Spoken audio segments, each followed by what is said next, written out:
might get on your channel, see if I can. Yeah. So how's your day been? Pretty good, but right now, what's going on?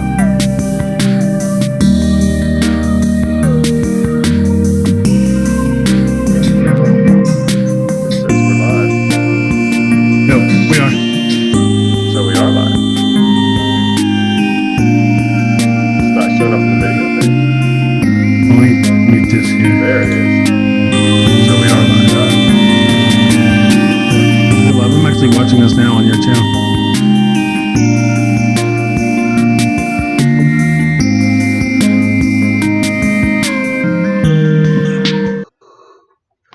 All right, well, we're going to get going with this latest installment of our super chat here. And so how it works is hopefully we get lucky and we're able to see all the questions, but you just start asking questions. There's a way to pay if you really wanted it answered, and we try to answer those first, obviously, because if somebody's paid money, we don't want to just leave them hanging. So we're going to get going, and it looks like we've already got 113, so that'll probably go up to 500 or so. Usually does. So whoever wants to get started with the question, if not, I've got a few from people who emailed before and tipped on PayPal. So we'll go to one of those. All right, so this is from Rebecca, and she says, my boyfriend broke up with me. I begged, pleaded, and did all the wrong things. I'm desperate to get him back, and I don't know what to do. Can you help? Well, I don't know if I can help directly, but I can definitely help indirectly just by giving you some things, Rebecca, that you can do. And the first thing I think you've already realized is that you don't need to beg and plead and cry, and you really just need to give him the breakup. And that's the hardest thing to do. But hopefully, and I wish I knew some more details, maybe how long you two were together and that kind of thing, but hopefully the no contact rule will be effective in your case. It works a lot. It really does. Just trust it as best you can. And that's going to be difficult. But the thing is, most people do what you did when they're broken up with. They beg and plead because if you love this person, it's going to mean a lot to you, and it's going to hurt, and it's going to be shocking.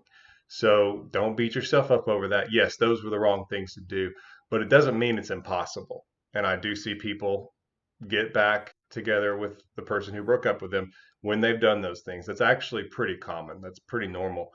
And there's even a little bit that can work to your favor in terms of just pattern interruption, and that you were really begging and pleading, and then all of a sudden you stopped, and it's like, what happened?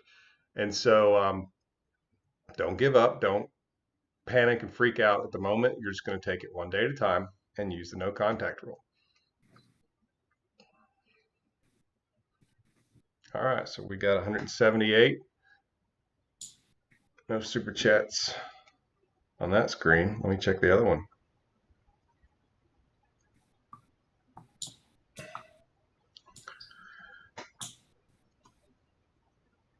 Let me see some of these here.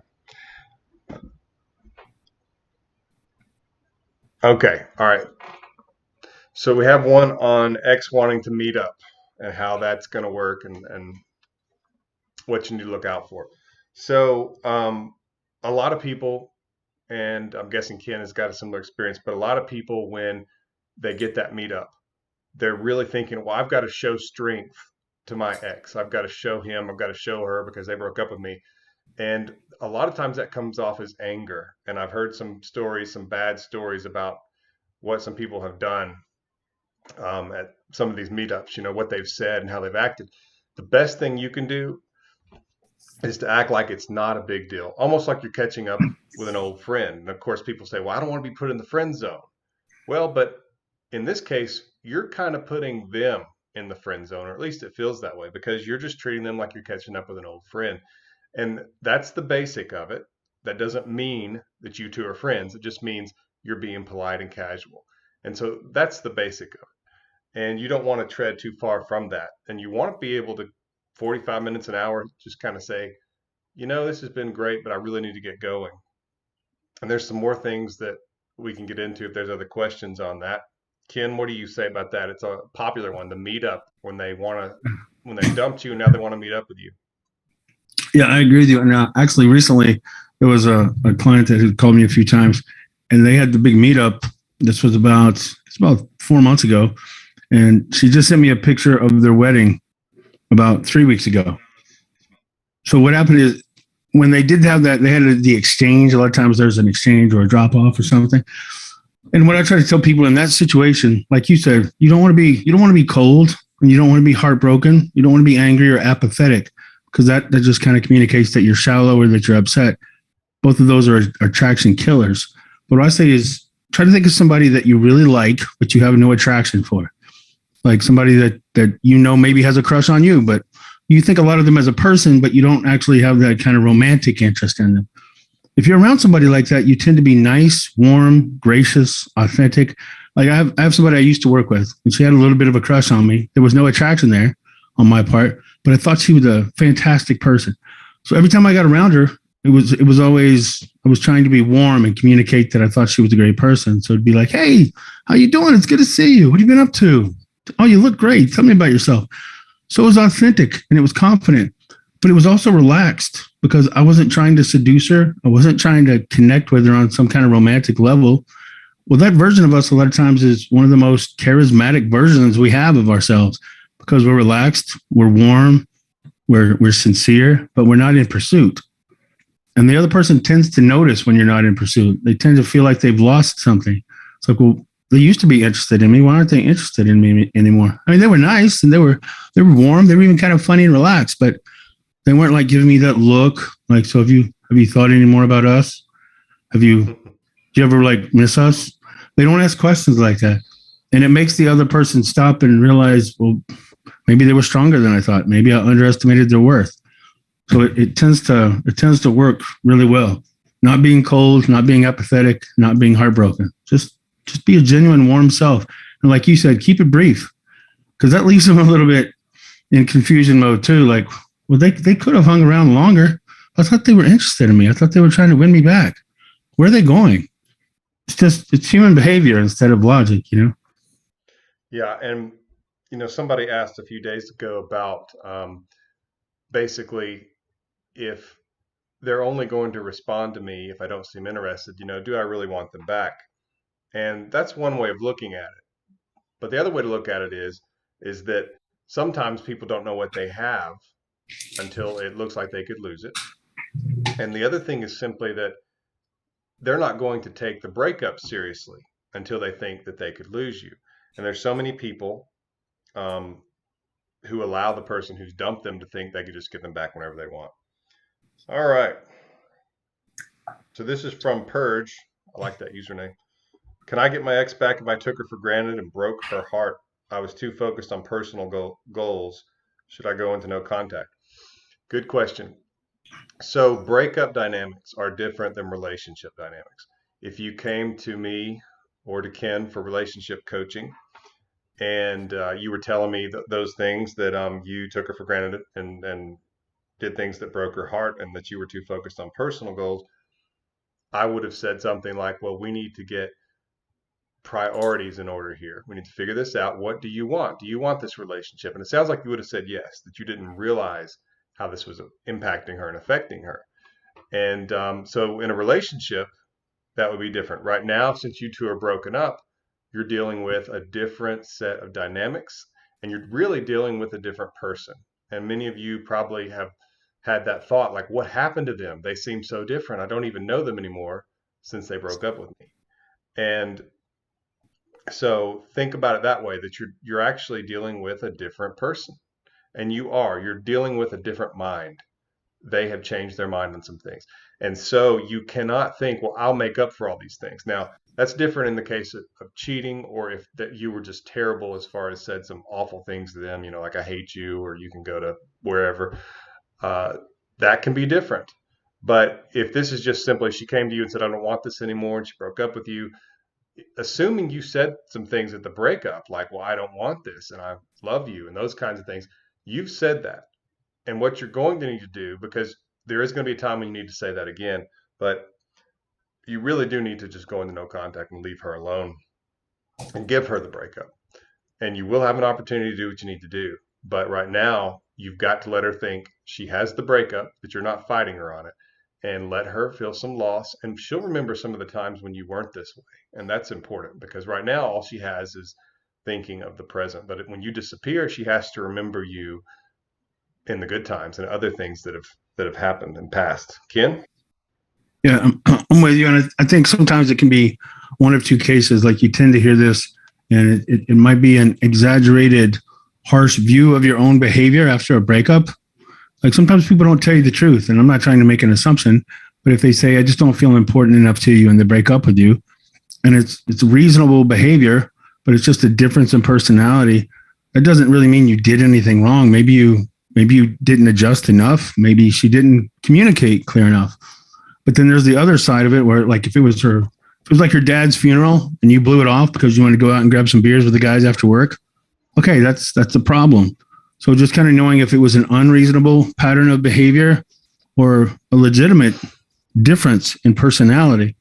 So it can be either one of those things. But sometimes I've heard so many people beat themselves up because they'll say, yeah, they were right. I didn't know I was doing it, but apparently I didn't let them know I loved them enough. Well, a lot of times you're just being really harsh on yourself because there's a breakup, but it's hard to know without having more information. All right, so we have one now from, I think it's Fontisha, which is a really cool name. She says, I don't want my ex back. He hit on me when he was drunk at our work function. I checked up on him a few days later a couple times and he ignored me. He knows I don't just want drunk sex. What gives? We broke up 18 months ago. Ken? Yeah. Well, if he knows you don't like drunk sex and he's reaching out to you, he probably has that experience or history with you that makes him think he can kind of just show up for a booty call, and maybe you're more authentic. I mean, I don't know all the details, but maybe you're more sincere. Maybe your feelings are more trustworthy. So a lot of times a manipulator is attracted to and is attracted by somebody who's not a manipulator. So it sounds like he's just kind of using you for his own needs. It doesn't sound like this is somebody that you want to put much trust in. And if you checked up on him a few days later and he saw that you're checking on him, he's probably going to get that sense of, yeah, she still wants me. I can do something that's kind of tacky and self-serving and show up and get what I want. Yeah, and it's familiar. And whenever you've had a relationship with someone, there's actually some things that I've been able to discuss with a licensed therapist, a psychiatrist, about how your brain connects with someone chemically, and it's pretty interesting. And basically, that connection never goes away, even though if you two break up eventually, some people faster than others, you will move on and feel differently. There's this connection, this click between the two of you that if you were to meet somewhere later in life, whatever, that it's actually still going to be there. Now, you can do things simply even deciding to not feel it in every moment, but it's still there. You still have the capacity and you can still reach it. And he might have felt that because if you're familiar, he'd been drinking, he looks over at you, he likes what he sees. It's an easy thing to go into, especially when his inhibitions are down from drinking. All right, this is Elena. Coach, my ex-boyfriend broke up with me last Saturday, deleted me on social media. He didn't block me 2 days ago. We were in no contact since he broke up with me in person. Is all hope lost? Um, so if I were on phone with you, I'd ask, when you say we are in no contact, I hope that does not mean that you two like agreed on it, because don't have that conversation. And people still to this day, they hear about no contact and they watch some videos, and sometimes I'll hear them say, so I told them I'm going into no contact. And I just kind of go, because you definitely don't want to broadcast your strategy. And it's less effective if they know, oh yeah, well, she said she's not going to contact me, or he said that. If you've already done that, don't panic. Now you really have to keep your word. But it's best when it's mysterious, because it's amazing how many times the person who breaks up with you thinks that you're going to contact them. And I put a meme on Instagram, and you can follow me there at Real Coach Lee, and all other accounts are fakes that say they're me, and there's a bunch of them. But Real Coach Lee, it's as simple as that. No numbers or dashes. Anyway, I put a meme there, and it was Anakin Skywalker, and I think he's talking to what, Padme, and it's that meme joke where uh, she says like, I'm breaking up with you, and she's like, he's like, okay, and she's like, but you're still gonna chase me, right? And he just looks at her, and she's like, you're still gonna chase me, right? Because they think that, and I've even had people who dump someone contact me and say, well, why is he not contacting me? So you Yeah. broke up with him, right? I mean, some people feel so entitled that if they break up with you, they expect you to do all the work to put it back together. The thing is, that doesn't mean they're not going to break and reach out to you. So you're doing the right thing if you're using the no contact rule. Now, there's a lot of questions I would like to ask about what the relationship was like and what he said at the breakup, and what if you could see the breakup coming, how long you've been together, those kind of things. And I could probably give you some more information. But if he blocked you, this is really interesting. But if you just don't do anything, don't unfollow him, don't do anything like that to try to get at him or to one up him. It's amazing how many times they unblock you after a few weeks. Sometimes if they block you, it's because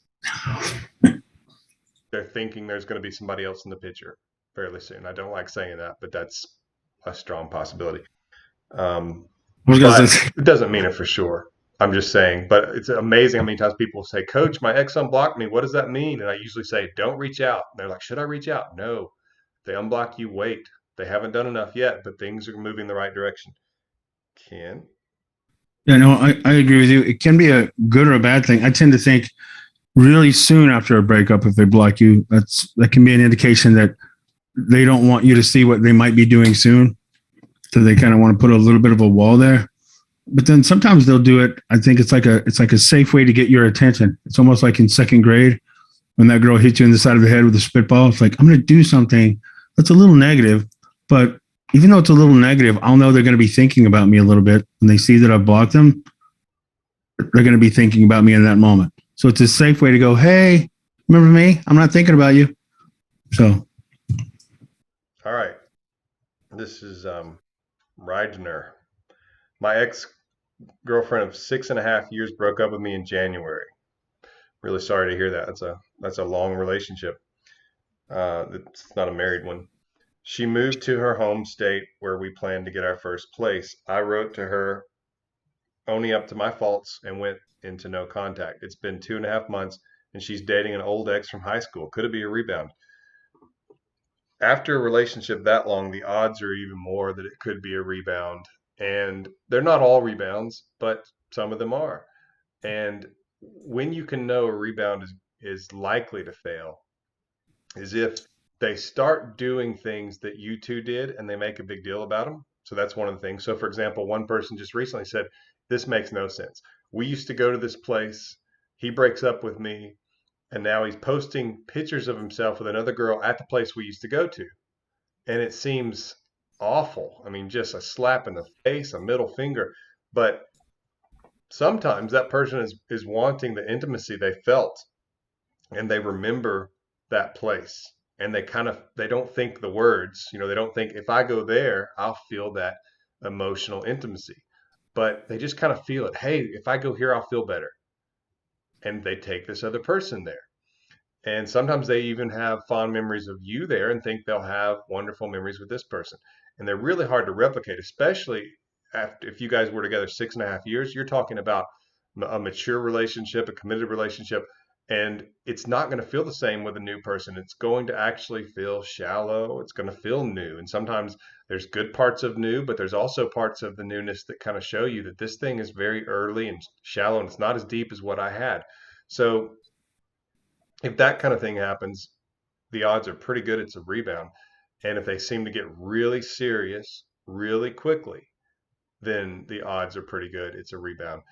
The good news, and it's really good for a relationship that's this long, is it's going to be more difficult and you're going to have a larger window, and the odds are really good that you're at least going to get, quote, another chance with her, meaning that at some point there's going to be some interaction that's intentional, and you're going to be able to reattract her. My question would be, was it a bad breakup? Was there fighting and that kind of thing? And if there was, that can be different, but it can also work out the same way. It doesn't sound like there was fighting. Kind of sounds like you kind of maybe got surprised a little bit, and I hate to hear that. Ken, what do you think? Yeah, I agree with what you said. And sometimes, especially if they go back to somebody from the past, after you've been together that long, 6.5 years, that's long enough. You can run into even healthy challenges and conflicts to get serious enough that you break up. But chances are, as Coach Lee said in his videos, she's probably thinking about it for a while, thinking about it for months. There's a chance that when she has contact with her ex, a lot of times that ex falls into the category of like a new affair, in a sense that it's easy to romanticize the person that you lost. The person that got away falls very easily into that. I bet that was the one kind of thinking. So you can kind of build a fantasy life around the person that got away from you.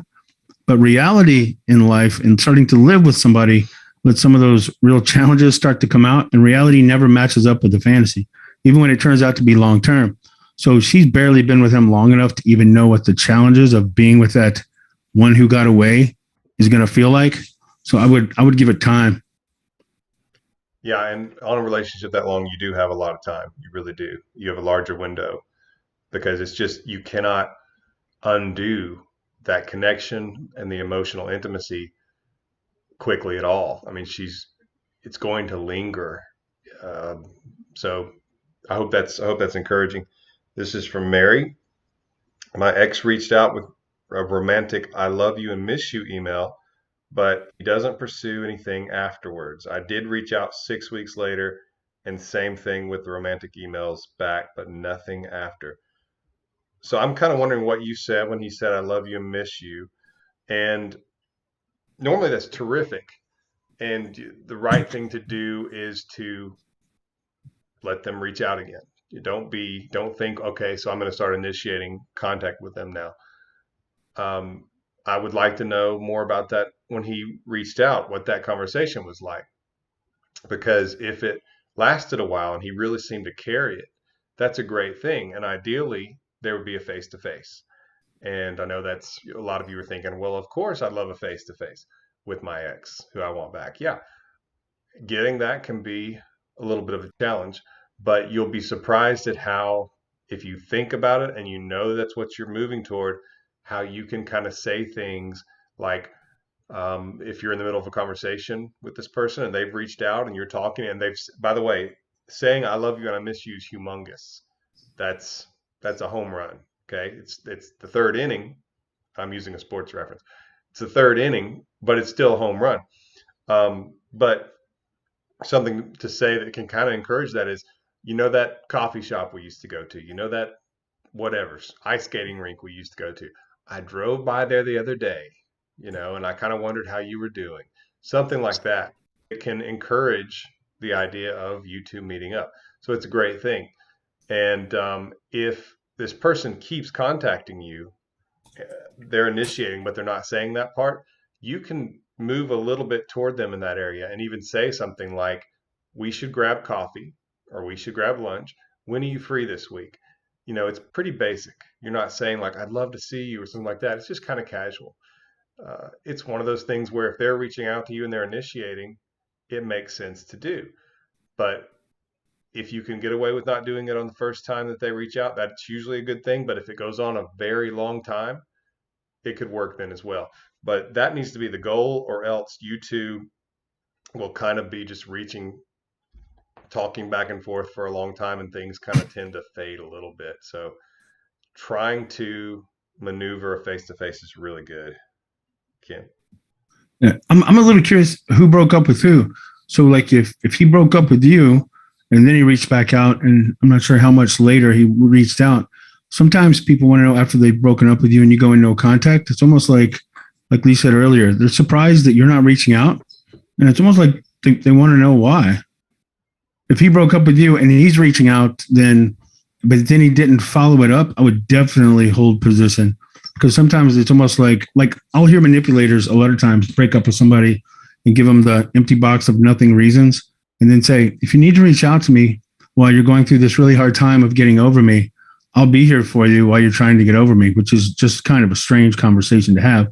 But they like knowing that you still want them. So it could be that situation. If you broke up with them and they told you that, I'd also be curious to know how you responded.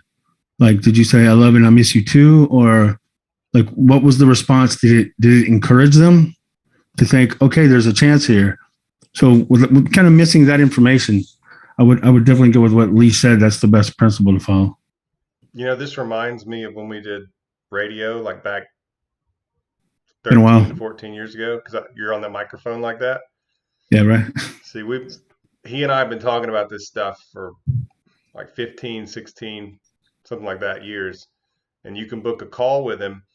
The link's up there. And Ken, real quick, while I'm getting this other question, you have a new course out, right? Is it on like BPD and stuff like that? Yeah, it's for extreme. It's just for extreme breakups. When it's, I mean, every breakup hurts, but sometimes if you've been with somebody that's either struggling with borderline or narcissism, and I'm not trying to put those two things together. It's just in a way they can kind of leave that other person struggling with more pain than they have understanding.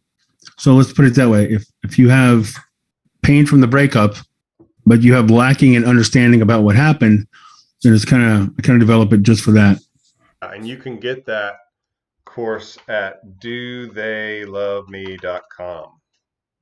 Okay, so Yeah. dotheyloveme.com. You can book a call with them, or you can get that course. Yeah, and it's posted on Vimeo under Coach Ken on Vimeo as well. YouTube. Oh, yeah. You may have another thing. This is from Pedro. Hey, Coach, I've been broken up with my ex for a year. Within the year, she would see me on and off, even though she's been with someone for 6 months. The last time I saw her, I couldn't be intimate with her. Now she blocked me. So I don't know all the details here. She broke up with you.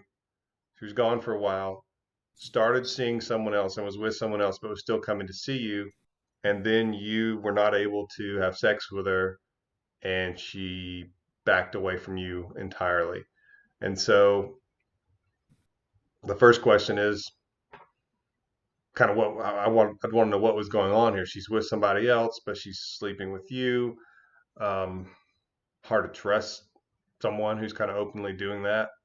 Obviously, there's forgiveness and there's people get second chances, but that's a red flag, obviously. And then I'm wondering if you know that that really does not help you as far as getting her back, if when she breaks up with you, you still basically have time for her when she's with somebody else and she's doing that. I don't mean that you wouldn't interact with her and that you wouldn't be polite, but basically you're saying that it's okay for her to be with this other guy, to cheat on him, and to have this weird, vague kind of limbo thing with you.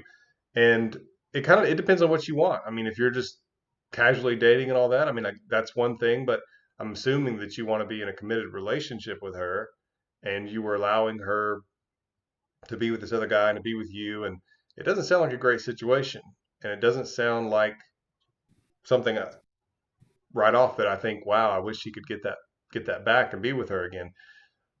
So the basics though are just, you obviously can't reach out to her, and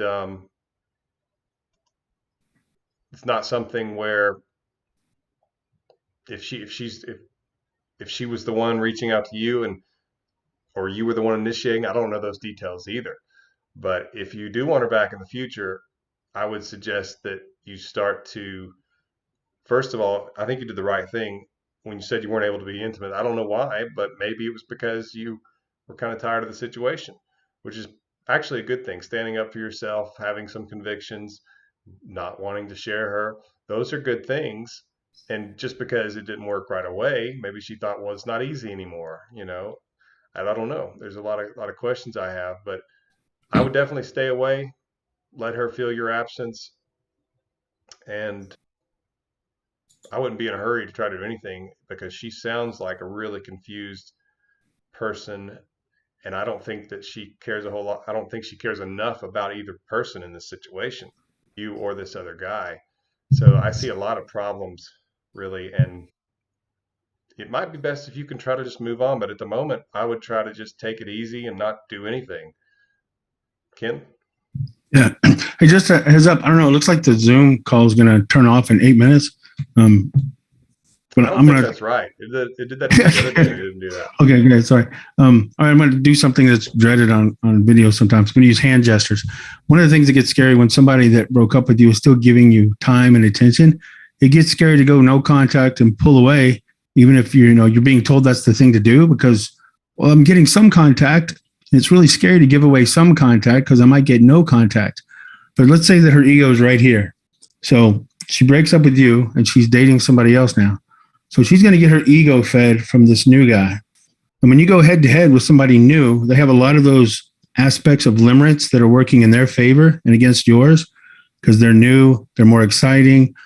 She picked him over you. So in some ways, he's the winner. So it's like this guy is going to win. Limerence is in more full power when it's new. She's already gotten over, or for some reason, got an overinflated sense of self worth, lowered your value enough to break up with you. So it's not a fair fight right now. But when you stay in contact, chasing and taking what you can get, then even though you're not the one in her life, the pursuit feeds the ego too. So now this person is getting her ego filled with the new person and getting her ego filled with the old person who's willing to hang around. Having your ego fed by two different people is really addictive. People tend not to move from this state. They're not just going to go, you know what? I've rethought. I think maybe I made a mistake. I'm going to get rid of the new exciting person and go back to the person that I broke up with. That doesn't happen. But when you kind of pull yourself together and it's scary, but you say, you know what? If you're not sure you want to be with me and you've got somebody new, I think I'm going to go find somebody that values me more than this situation. And you walk away. Suddenly, out of the two, the one who looks the strongest is the one willing to walk away. And you kind of handicap this new relationship because they're no longer the new exciting person. Now they're not the winner. Now they're just the person who's left. And now the person is usually left thinking, well, that one person that I thought I was kind of above, where did they get the strength? Where did they get the willingness to walk away from me? Because I thought I was pretty great. So it can do a lot to reattract somebody that has undervalued you. But you stay in that competition when you're already losing, you're not going to be able to convince them that, see, I'm willing to be disrespected and undervalued. That should reattract you. It just doesn't work. It really doesn't. It sounds like it would, and it's usually done out of love, but attraction and in that moment is so important because it's not a contest of who loves her the most or who loves him the most. Think about it. If there was someone you were very unattracted to and you knew they loved you more than anybody else in the world, that doesn't mean you want to be with them. So just keep that in mind that it feels like that would be the right thing. And it is important. You do want the other person to love you and care about you, and that's a factor. But attraction is what causes most breakups to happen. And that's what you've got to get back. Love is something that is got its place. Obviously, it has to be there. Has to be there. I'm not saying it doesn't. But at the moment, you've got to focus on attraction, which is pretty connected to love in itself. All right. Jane says 2 years later, he apologizes profusely. Says, I was the one who taught him what real healthy love is. Next day, he says he was overthinking it and feels guilty he can't forgive himself.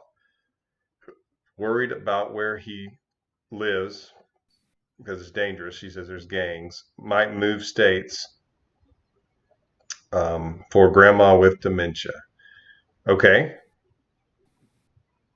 There's a lot going on there. So he feels guilty that he can't forgive himself. I guess forgive himself for breaking up with you, maybe. This was 2 years later. Um, and then he might be moving. And I wish I knew if he was moving closer to you or further away or how that worked because that factors in here. If he's far away, it can make things more difficult. So I wish I had some more information. But just from what you said, if he's reaching out to you and it's 2 years later, that's usually a good sign. That usually means that eventually they just get tired of not being able to get over you. It's like you're just still there. They still wonder about you. They still wonder what's going on with you, and they remember things that you two did together. So they have this desire for present intimacy and things like that. And so contacting you after that long usually means you have a lot of staying power in their heart. And so that's usually a great thing if you want to get back together with this person. And he said you showed him what real healthy love is. Sounds like maybe he's had a rough 2 years. And I don't, after that, I'm not real sure what the details are. But if he's contacting you on a regular basis, then as I mentioned earlier, you do need to try to get a face to face with him. And I don't know if he's far away or not. But especially the face to face, since it's been so long, because that has a really powerful effect, especially if he's reaching out because he just cannot seem to move on completely and he's still thinking about you. And I don't know how the relationship ended, but if it didn't end with anger and hurt, or at least the hurt was more because it was just over, it felt like, then this could work. This really could. But you're going to need to see him, and you two have got to get back into each other's lives. This situation, and a lot of people are going to be surprised, but when they reach out to you after it's been this long, after it's been 2 years, you do need to interact with them as much as you can. And that means if they have already initiated, it's okay for you to initiate. The reason being, 2 years is a long time. And if they don't hear from you, sometimes it's at least in a greater amount than when it's the short-term relationships like 2, 3, 4 months. Sorry, the short-term breakups where you've only been broken up like a month or 2 or 3. That's when you want to make sure they're the ones that keep initiating and all that. But when it's been that long, it's been 2 years, it's actually better for you to reach out. If you've heard from him and he said the things that he said, to reach out and to start rebuilding as far as interweaving yourself into his life a little bit, and you see what he wants. You see if he wants to be back together with you, to at least see you face to face, and you kind of become a little bit of a leader temporarily and kind of lead him back at least into a situation where you two are interacting and seeing each other, and then you see what can happen from there. That gives you the best chance in this situation. And Ken? Yeah, and I really like that he profusely apologizes. Yeah. That's a really good sign. In 2 years, like you said, it's like a reintroduction. So you don't have to worry about no contact and proving that you can live without them. You've got 2 years to prove you can live without them. And a lot of times this situation works. Like I don't mention this in every call, but my wife now, I didn't see her for 27 years. But you could say this part of this paragraph describes what we went through. It was like she was the one that sometimes early on you think, oh, I'm going to have this again. This will be great. Okay, I'm getting a little bit ahead of myself and maybe I can find somebody better. So you let something go that's really good, and then you find out what you had, especially if you have it on early in life, you don't really know how rare it is. So when somebody spent enough time away from you to start to understand that was a lot more valuable than I understood in the moment, then they dwell on it. And that's how they can profusely apologize, because they've spent enough time really dwelling on the ramifications and what they lost. I'm a little confused about the wording. It says, I'm the one that taught him what real healthy love is. The next day says he's overthinking. So I can't tell if you're saying that the next day he kind of took back part of what he said and said it was because he's overthinking and feels guilty. I don't know, but I'm just going to assume that if it's been 2 years and he reached out to profusely. Uh-oh.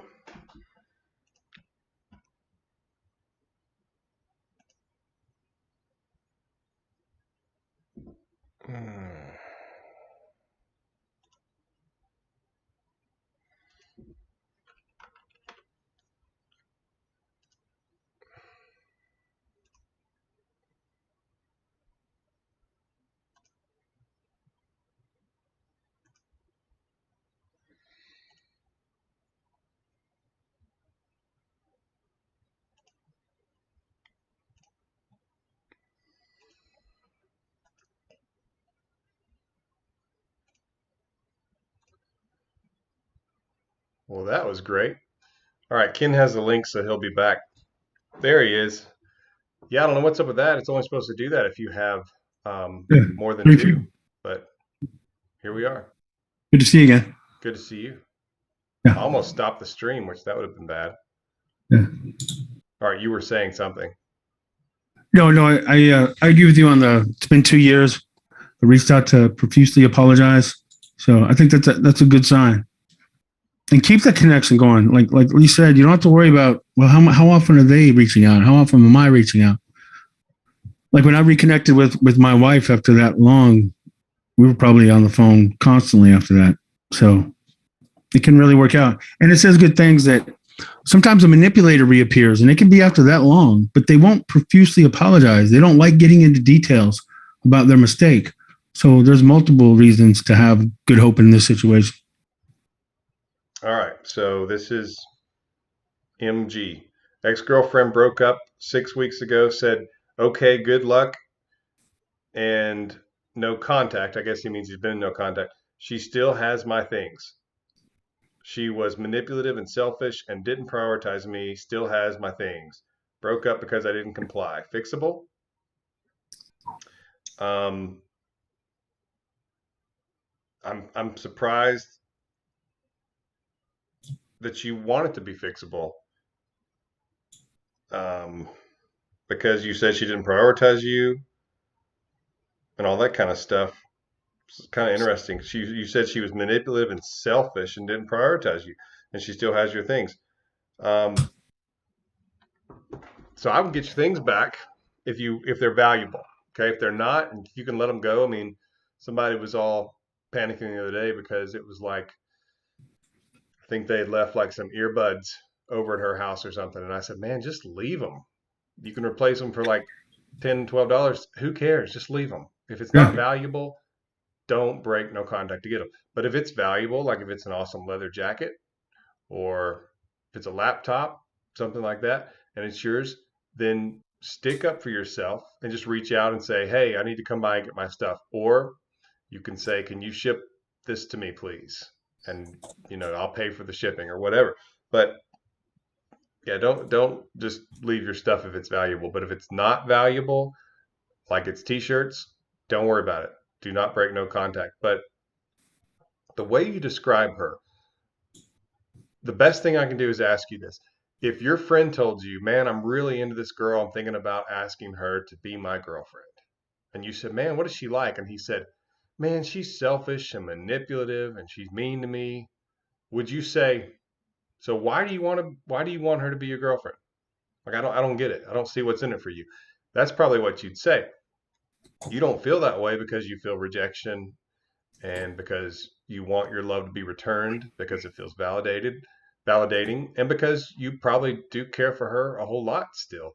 She does not seem to return that, and you're not so far gone that you don't realize that she was awful to you. And so I really encourage you, if she's really the way you described, to try to think about the situation I said. If this was somebody else who was thinking about asking her to be his girlfriend, and he told you, oh yeah, she's manipulative and selfish and all that stuff that you said, what would be your recommendation? Would you kind of say, hang on a second, buddy, let's talk about this? That's kind of what I feel for you right now because of your own words describing her in this way. I mean, I think there's somebody better for you out there, and that's the direction you need to go, in my opinion. Oh yeah, no, this one's kind of a sore subject. I really don't like manipulators, narcissists, psychopaths, sociopaths. I mean, that's not like a hornet's nest of debate. Nobody really cares for that kind of personality. But when you're the sensitive one, and they thrive off attaching to sensitive, loving, sincere, empathetic people, and then what people misunderstand is sometimes a narcissist can be very perceptive and connect on really deep levels. People hear like the traditional narcissist and they think, well, they're shallow and they're pretty obvious because they're so full of themselves. No, a lot of them aren't. A lot of them are capable of some of the most beautiful, intimate, personal, precious moments of your life. Like they can read your soul and tell you the very words that you've been hoping to hear, but you've never heard. That can still be a narcissist. But if they break up with you because you don't comply and treat you like you don't have much worth, I'm begging you, stop believing that you can prove loyalty and you can prove love and you can teach by demonstrating how strong true love is. Maybe they'll see it and they'll be inspired and then they'll emulate it. No, they won't. The only thing you prove to them by tolerating disrespectful, manipulating behavior is that you're not worthy of respect. You can't demonstrate strength. You can't demonstrate, let me say it like this, and me and Lee talked about this not long ago. You can't demonstrate loyalty until you demonstrate strength enough to make them believe that loyalty is coming from strength. So like if my wife spits in my face and I'm like, that's okay, honey. I know she just had a bad day. I just want her to know that true love is not going to abandon her. That doesn't look like loyalty. That looks like weakness. It's only loyalty if I show the strength and willingness to walk away, because you can't honor reasonable boundaries. Then it seems like loyalty. But when you take any kind of abuse because you're unwilling to walk away, don't be surprised when they don't take that. Why don't they understand that I love them so much that I'll take this? Because it doesn't look like it's coming out of love. It looks like it's coming out of dependence. Absolutely. Yeah. Strength is what is attractive. Weakness is not. And just keep that in mind. And letting the other person abuse you and walk all over you is not attractive. All right. We're doing some coaching training. And if you are interested in being trained to coach and learning a ton about relationships, not just breakups, but how to actually have incredible relationships, to have incredible intimacy with someone, and to help others with that, just send an email to team@myexbackcoach.com. So there it is right there.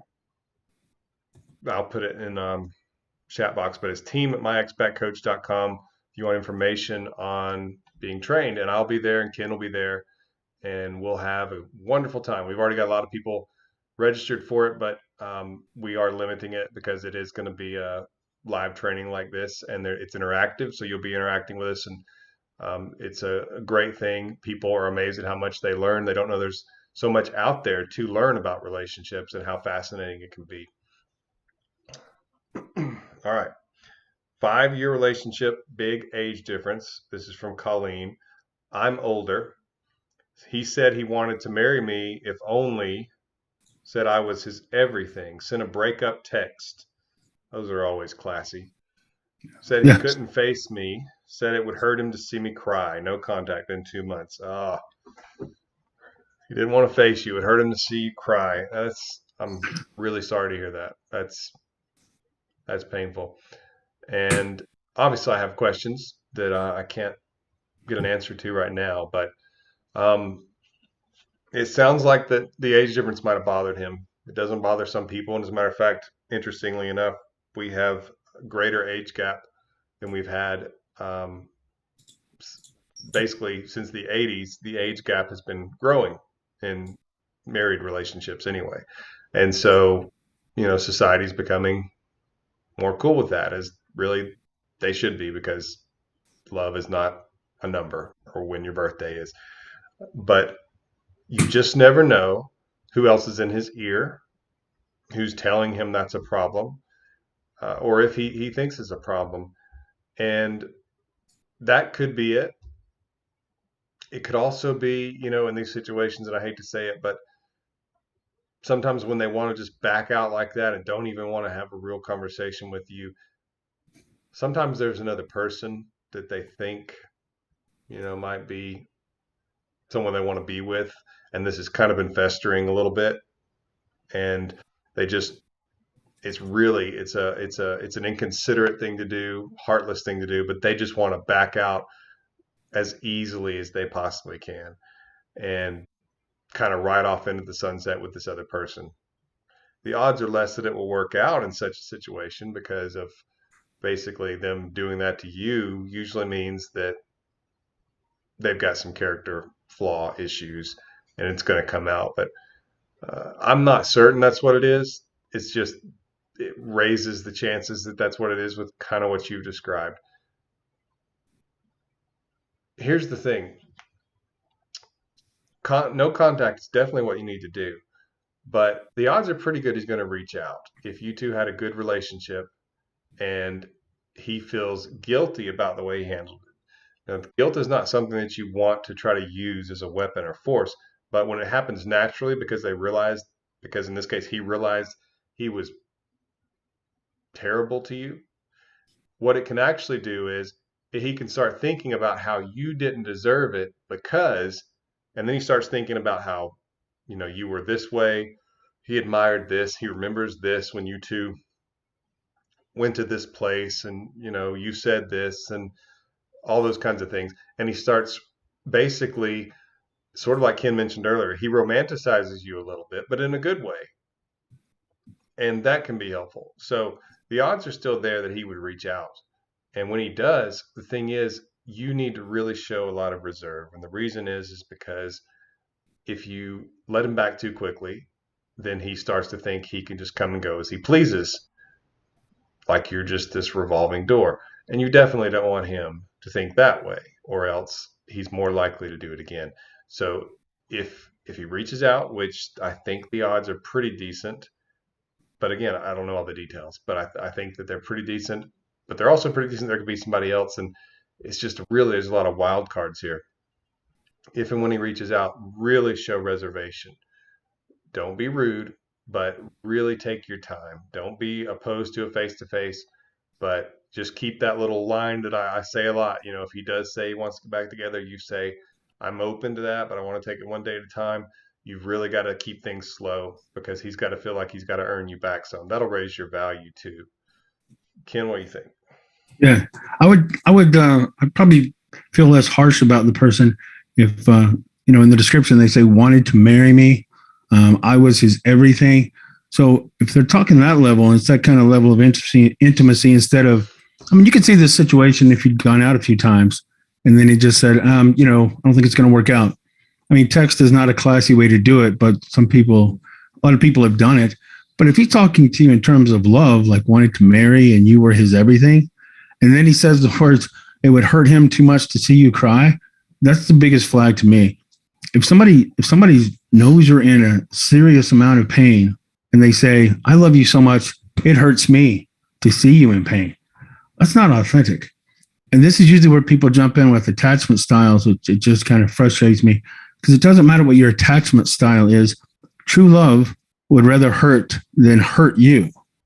So even if he's the one that's causing the pain, he should have enough, if he has any kind of real affection for you to the level that he's talking about marriage and saying that you're his everything, but then he's not only willing to hurt you with a text, but he's not doing it in person because he can't stand the idea of you being in pain. That's not how love reacts. When love sees someone they love in pain, they it's instinctive. I want to protect you. I want to comfort you. If I can dive in front of the bullet for you, I'll dive in front of the bullet for you. When people start saying, you know what, I have to do something that is easiest on me and it treats you with the least respect because seeing you in pain that, by the way, I'm causing you is just too hard for me. Man, I would have a massive problem trusting somebody like that. I mean, but it's easy to say. It doesn't mean that you're going to stop wanting to be with them. I would just say do what Lee said and just be careful moving forward. Because if they'll do that to you once because they can't handle seeing you in pain, they can justify doing a lot to put you in pain. Yeah, he's already kind of figured out, hey, this is the easiest way to break up with somebody.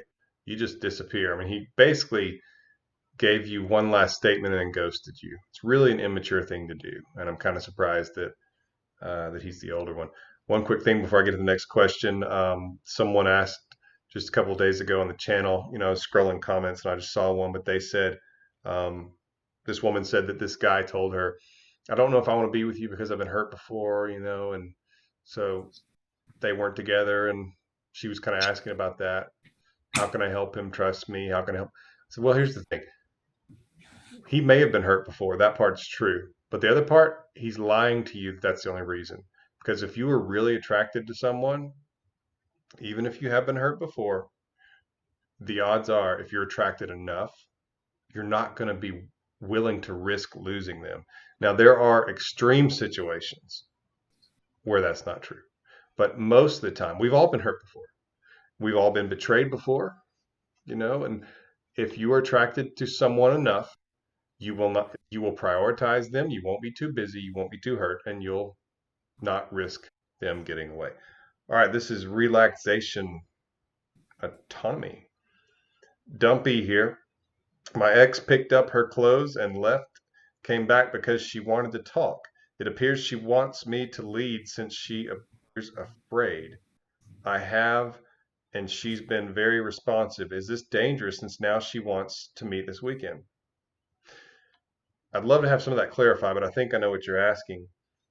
She wants you to lead. Good. You should be leading. You should be leading from a position of strength and love and consideration. And that's a fine thing. What you don't need to do, however, is to chase and to make this thing unbalanced to where she becomes the worshipped and you're the worshiper. If that happens, attraction's going to nosedive and you will be used for a time and then discarded, most likely. So by leading, what I suggest you do, because I think that really what she's saying is, I want to get back together. I don't really know how to do this. And I want you to help us. I want you to kind of drive this ship, which is really kind of cool. So that's where you have an opportunity here. Start planning some dates. Say, all right, I've got a great place I want to take you to. Thursday night, Friday night, Saturday night. Pick a night, and I'll tell you the time. I'll tell you what to wear, and I'm going to pick you up at 7:00. Okay. Do those kinds of things. That's some basic things that men especially can do to lead a relationship. And when I say lead, I don't mean that you're, some jerk who thinks he's the boss and orders her to go make you a sandwich, unless she's into that. Some of them are. But it does mean that she wants you to take the initiative, to plan, to think some things through, to be the master of ceremonies for your date. The worst thing you can do, guys and girls, if you're the one who's said, hey, let's go out, and you're kind of planning this show, or you're supposed to be, you don't show up, pick the other person up or meet them or whatever it is you're going to do and say, so where you want to go eat? Nothing shows lack of planning and lack of consideration, and that this didn't really mean a whole lot to you, apparently, that you didn't even plan it. So do some research about your area. Think of some neat things to do. There's all kinds of things. There's even roller skating, ice skating, rock climbing, museums, walks. There's a lot of things that you can do. And if you go to marriageradio.com, which is a website of mine, it's marriageradio.com. There's all these date ideas on there. Just search for date ideas and plan some of that stuff and just say, hey, I want to take you out. It's a great thing to say. It's a great way to say it. Don't say, would you like to go out? Say, hey, I want to take you out. Thursday, Friday, and Saturday work great for me. What night works for you? Just like that. Then tell her the time and say, all right, well, you need to bring a change of clothes, but the first clothes you wear, dressy, semi-dressy, semi-casual, dressy casual. Google those terms, guys, in case you have no idea what they mean. And lead her. She wants you to lead her. Nothing's wrong with that at all, as at least the way I described it. Ken? Yeah, I like it too. And you can be, sometimes there's a difference in being like proactive, taking the initiative. But some guys, because we're kind of raised thinking, hey, this is what a good guy looks like. And sometimes society paints the picture of the good guy as timid, afraid, constantly has his head on a swivel, constantly looking for the other person to tell them how they should act, how they should feel, how they should respond. So that's what we're being told is the good guy. The truth is that's not very attractive. So it's better if you're going to lead, try to be like seductively confident, playful, instead of like cautiously affectionate. Like, well, okay, I'll lead. Well, how would it sound if we went to like Red Lobster Friday? Would that sound okay? There's nothing wrong with that. And I'm not trying to make fun of nice guys. I mean, I'm a nice guy. I mean, what that voice I just did, that was me in my 20s. But it's better if you just, like what Lee's saying, just present yourself with confidence. And it doesn't mean that she can't say, well, I'm allergic to fish. I mean, you can respond to the whatever you get. You can respond to a reply and have some good banter, but just try to stay confident, relaxed, and in the moment. Try not to get too caught up in what if I mess this up, and just kind of look, she's interested. You're going to be fine. Take a deep breath and sometimes this is a little technique that might sound silly, but it can help. Find like an actor that you can see. There is power in being able to visualize, right? And see an example of something. So if you have like that playful personality and you're outgoing, that can kind of communicator, communicative style, then watch like Iron Man. Watch Robert Downey Jr. as the Tony Stark character. Happy if that's kind of your person. Yeah, watch Happy Yes. Gilmore. Yeah, but watch somebody, but Happy Gilmore's got that same kind of confidence. So, Adam Sandler's just who he is. He's very transparent, but it's attractive. He probably doesn't know what it's like to be lonely on a Friday unless it's by his choice. So just kind of get an idea in your head sometimes practicing an attitude can kind of help you maintain it in the moment, you know? Adam Sandler is a wonderful human being. All right. Keith Hemingway. And that's probably his real name. I shouldn't have said it. All right, Kay. My ex-fiance of 7 years broke up with me because I was treating her like a trophy girlfriend and not being a man. She believed a man should be handy and hold the door open every time we go somewhere. I changed. How can I prove it? Huh. Okay. Like a trophy girlfriend. I'm wondering what her definition of that is. Um, so that makes it a difficult question. But the part about surely you're not telling me that she called off the engagement because you wouldn't hold doors open for her. Maybe that I'm assuming that's just part of it. And this kind of this kind of is in the same vein as the question we were just answering. So holding the door open for her. There's two ways to do that. There's doing it because you are trying to score points with her and you're this lowly servant, or there's someone doing it out of leadership and confidence and love. Think of James Bond. How many times, if you watch James Bond movies, he opened doors for women all the time? Did he appear that he was trying to score brownie points with them when he did it? No. He was being strong and confident about it. He was being playful. He was being a leader as he did it. And so that would be, the way that you can do it. Same thing with the car door. James Bond was always open the car door for women. And so that's a good thing to do. That's what the master of ceremonies of the date, would do. I'm going to take you out. I'm going to show you a great time. Let me get the door for you. It's a confident thing. And I think that's maybe, what she was going for. It sounds like, as a matter of fact, that some of this would have really, the last question probably had a lot of application to you. My guess is, and I'm not getting on to you, but that you probably didn't do a lot of planning when it came to doing things with her and your daily life with her and your dates and trips and stuff like that.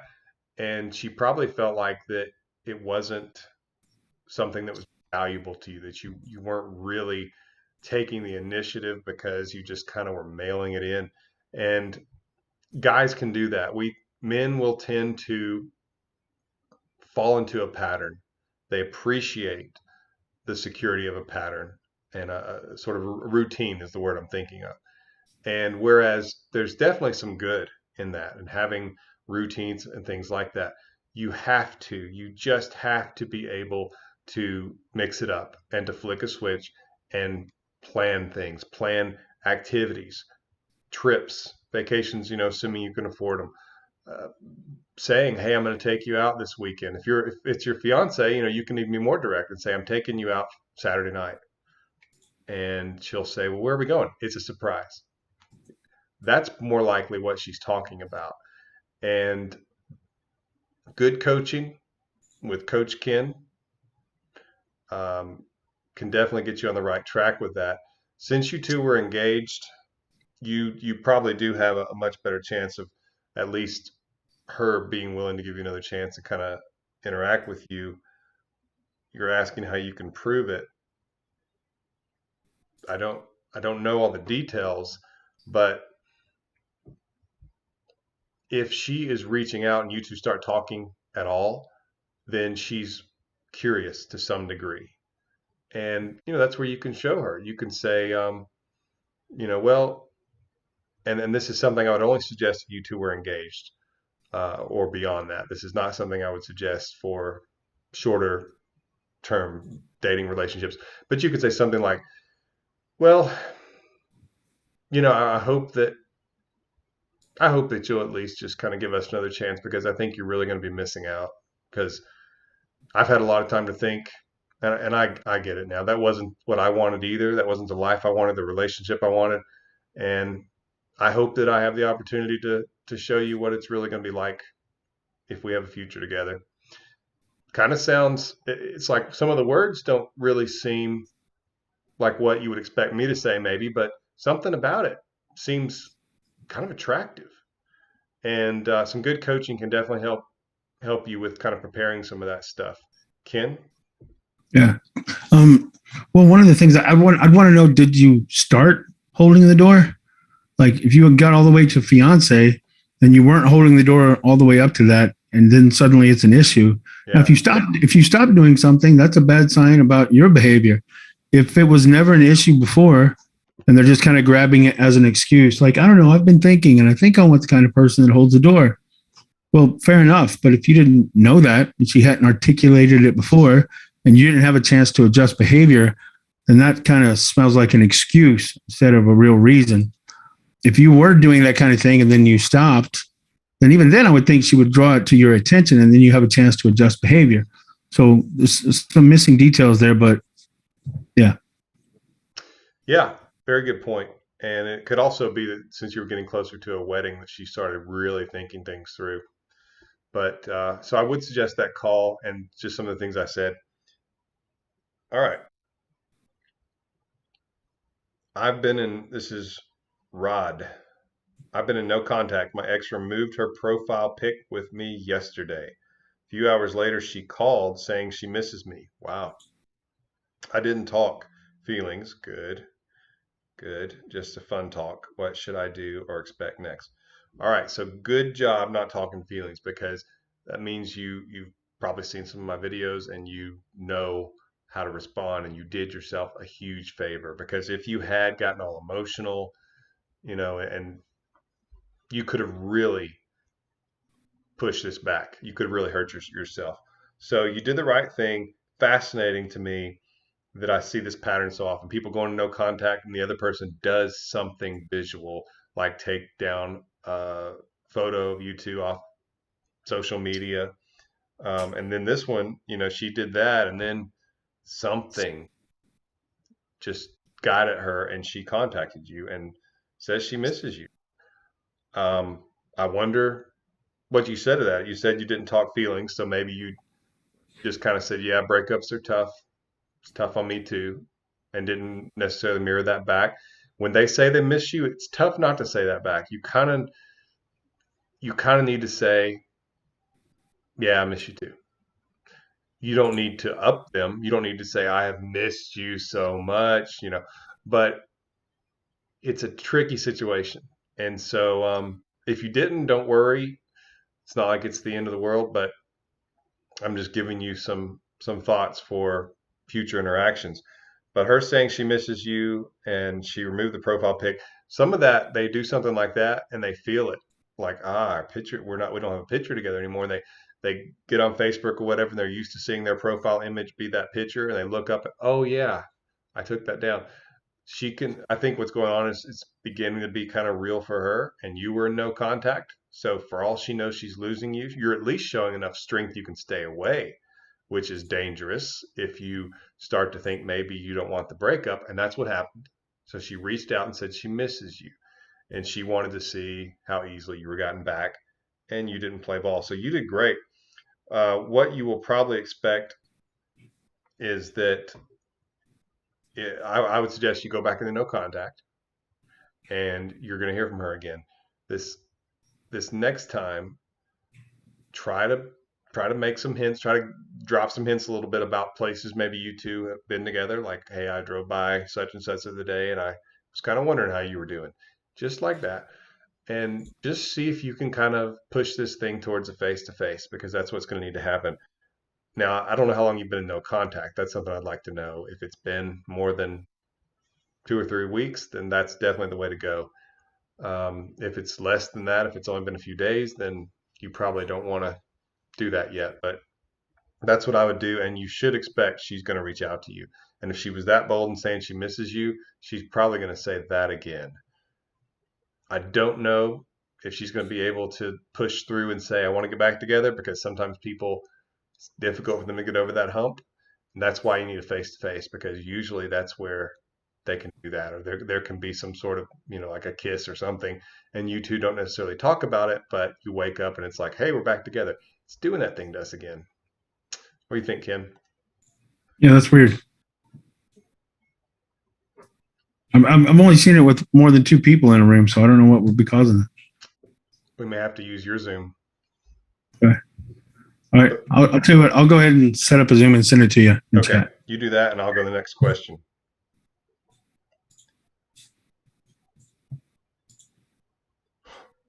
All right. 1 year together. We broke up last month. I did no contact.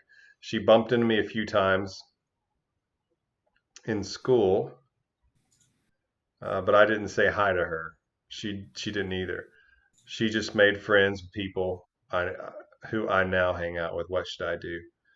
Should I say hi to her? And I am seeing some people in the chat saying, "Hey, you missed some." So we'll try to go back and get those. Matter of fact, if Ken can do that whenever he gets this new Zoom set up, we'll make sure and get to everybody if we can.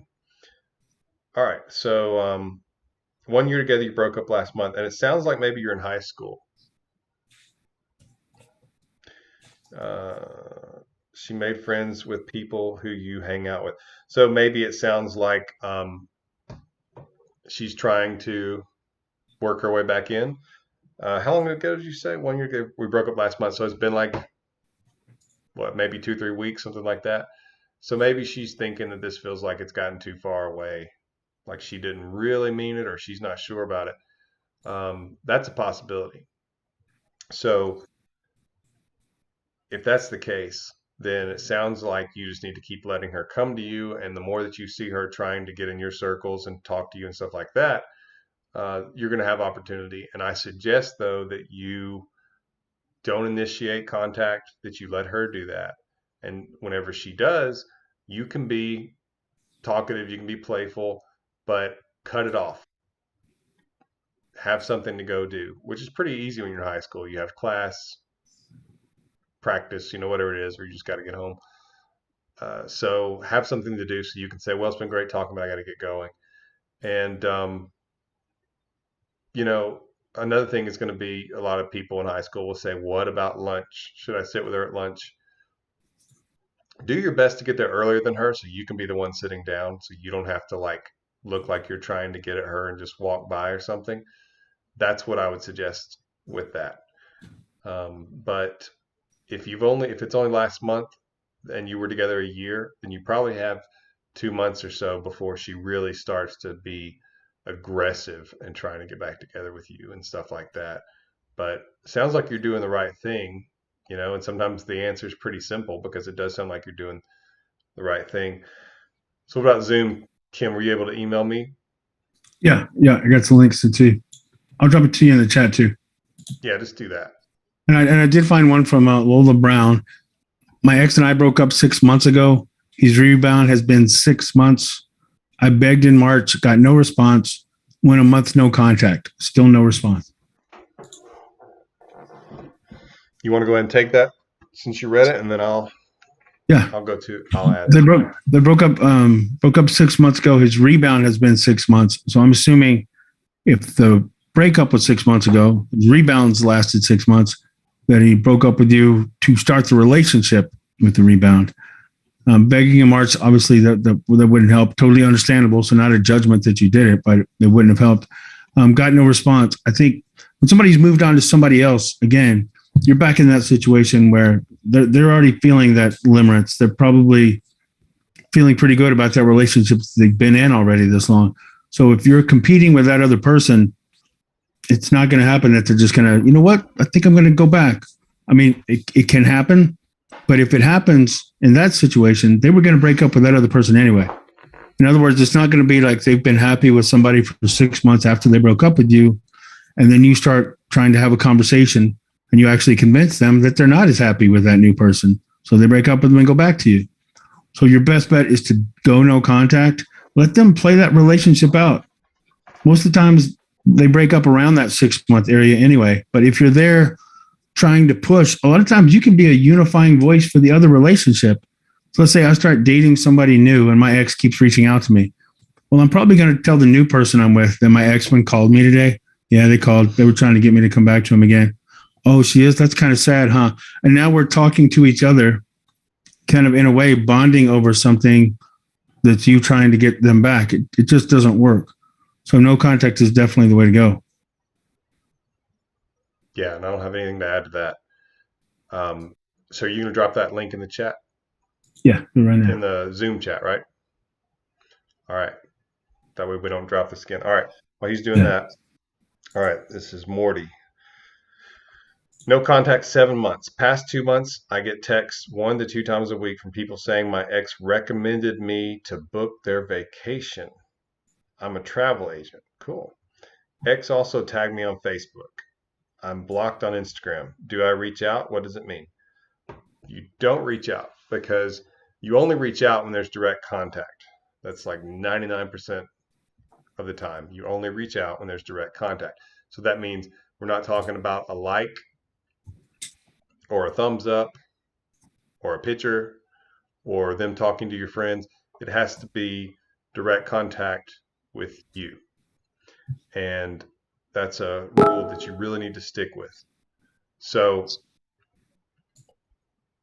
you said that that you're she's recommending you to people. So that could be that she's kind of moving towards you a little bit.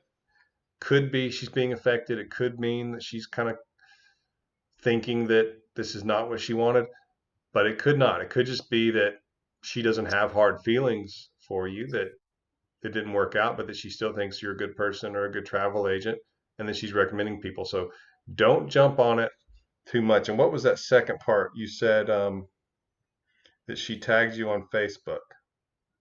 Okay, that's a good sign. Not something you should reach out to, and you're still blocked on Instagram. It's always interesting why they would do that, because usually there's a reason. Like, why would you not want this person to see your profile? And sometimes there's another person in the picture. Not always, but sometimes there is. And so that's an odd thing. I'm not saying there is in this situation. As a matter of fact, I kind of lean away from it because there's the fact that she's referring you to people. But I would just let her keep doing whatever she's doing, because it is a positive thing, but it's not something that you should contact her about or really take any action, or else it looks like you're just sitting there just hoping for some small little clue and you're going to pounce, which makes you look pretty bad. And that can lower attraction, and it can make her feel overwhelmed, and it can make her feel like you are way ahead and further down the road wanting this thing a lot more than she does. And that's not attractive. So just let her keep doing this. And there's a good chance that she's going to make real contact with you. And that's when you can interact with her. Kim? Yeah, I agree. A lot of times, if they send you the little signals, and like you said, you overreact to them, that's how you kind of end up just treading water, where you're not really landing on the shore of we got back together, and you're not landing on the island of hey, we'll never get back together. But you just kind of stay in that almost like that phantom zone or purgatory, because they get the satisfaction or the gratification, the reassurance that you're still in their life, but you're not really getting anything of it other than prolonged hope that doesn't lead to anything more substantial. So I would wait for them to make a more proactive and significant move that shows that they've actually reconsidered some things. But it's a good sign. Shows they're thinking about you and they're trying to do something to get you to respond, because they probably miss you in some way. They like knowing that you're there. So I would hold position. Did you find any of the others, the ones we missed? It doesn't let me go back up all the way. All right, while you're looking. All right, this is Corey. All right, before we go to Corey, let's switch Zooms so that we don't drop again. Yeah.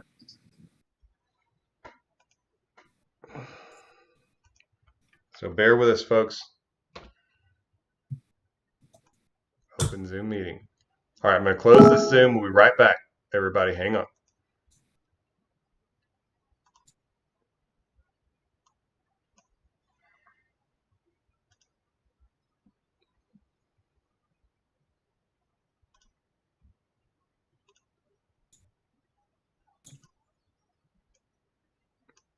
All right, there it is. Smooth transition. Nice. All right. So this is Corey. Broke up with. She was too busy, wants space and time. She kept contact, wants to work on things. Week later, no contact. Then says move on. She doesn't want me to wait. Currently, no contact with her. She hasn't deleted pictures or blocked me. What do I do? Wow. She's kind of all over the place. And so she went into no contact, or basically she didn't contact you. There's really very little you can do except not reach out to her right now. It's great. It's a great sign she hasn't deleted pictures and that kind of thing. It sounds like she's really confused, and that's an overused term. And I don't say it a lot, but she is confused. She's one day she wants you, one day she doesn't. And that's just when your value is not high enough. And so the best thing you can do, stay away, show her that you can stay away. And you can, some people will say, well, what do I say? Because she's in and she's out, she's yes, she's no, like the Katy Perry song. And so what do you do? Because you want to kind of acknowledge it.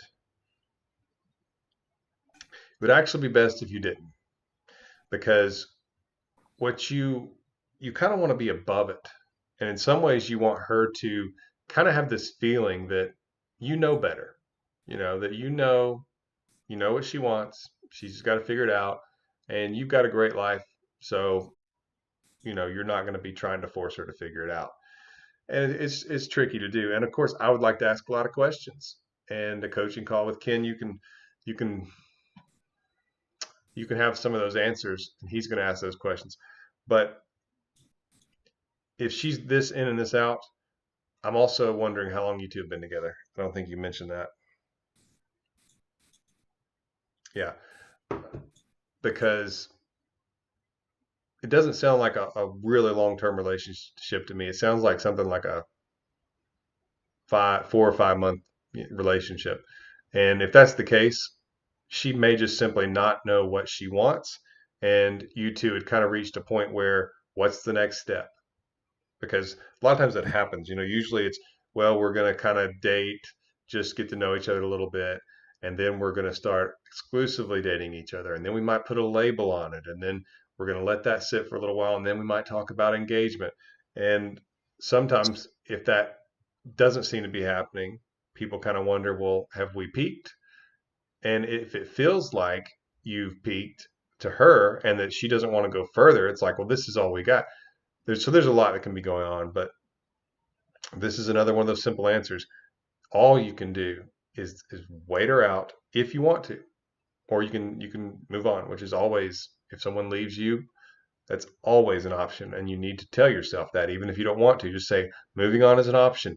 Say it. Fake it till you make it. Ken? I was trying to track down somebody named Chino who it looks like they did a super chat, but it disappeared. So, Chino, if you can hear me, if you can leave them the question again. All right, this is Thin. I'm not sure how to say it, but it looks like it would be a pretty name. We've been broken up for 2 months and I have heard nothing. I recently saw him at a concert and he was talking to our mutual friends, saying that he wanted to get back together. What should I do? Wow, this is a good one. So, first of all, don't ever count things they say to other people as as something that's a direct message to you. In other words, you don't want to go, "Hey, heard you said to our friends, do you want to get back together?" Don't do that, because basically what happens is you end up fixing what they broke, and you start looking like you're way ahead on this thing, and it's basically going to change your attractiveness in his mind, and it's going to raise his, and it's going to lower yours. And it's just, you've got to have some boundaries as far as whoever broke up with you needs to know that if they break up with you, they're on their own. You're not going to chase, you're not going to try to fix it, that they did this, and so they've got to fix it. Because if you start this pattern, this precedent of, I'm going to do this if you break up with me, because really a lot of relationships can have 2 or 3 breakups before they either go their separate ways or they get married, or move in together and live happily ever after, whatever your version of that is. And so if he knows that, hey, if I break up with her, she's gonna be listening out. And if I plant some clues with some people, she'll do the work and I won't have to do any of it. You're teaching him that. And you don't want to teach him that, because then it makes it easy for him to break up, because he thinks there's no consequence. He'll break up and you'll come running back and make everything where it has no negative consequences. So don't do that, because for multiple reasons, the two that I've mentioned are the key. I would just wait and let him come to you. Think about it this way: if he wants to get back together with you, he's going to reach out to you. I mean, it's not difficult. We have 100 different ways to contact people nowadays. It's easy. If he has to, he'll send smoke screens. I mean, if he wants to be with you, he'll find a way. It's really that simple. And Ken, so I want you to give a quick answer to that. But if we didn't get to your question, I mean, we're obviously going to keep going. But if we've missed it in some of this Zoom trouble, email myexbackcoach@gmail.com. That's myexbackcoach@gmail.com with your question, and it's hopefully a screenshot, or at least give me your username, and I'll have it verified. Amber will verify it, and then we'll get you an answer. But we're trying to get to everybody, and we're going to keep going here. So, Ken, did you hear that question?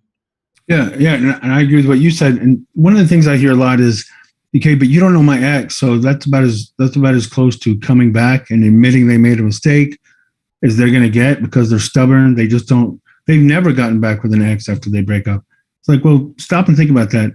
If somebody can break up with you, and then when they really want you back, but they don't want you back enough to just really reach out and make contact, then do you really want them back? And like Lee said, if you overreact and try to make it easy for them, then like what Lee calls buyer's remorse, you're going to get that whiplash effect where, okay, maybe I was wrong to think I didn't undervalue you, because look how easily I got you back. And it takes so little for somebody to come back. It's not like when we imagine it in our minds, it's like this long, dramatic, detailed explanation. So I can't imagine that they would do that. A lot of times it's pretty common for somebody to come back, quote unquote, just by sending a simple text. Like a lot of times it's just, hey, what are you doing on a Saturday night out of nowhere? But you start the conversation, and suddenly that simple, safe, casual conversation leads to the conversation where you kind of get answers. But it happens a lot more often than people believe.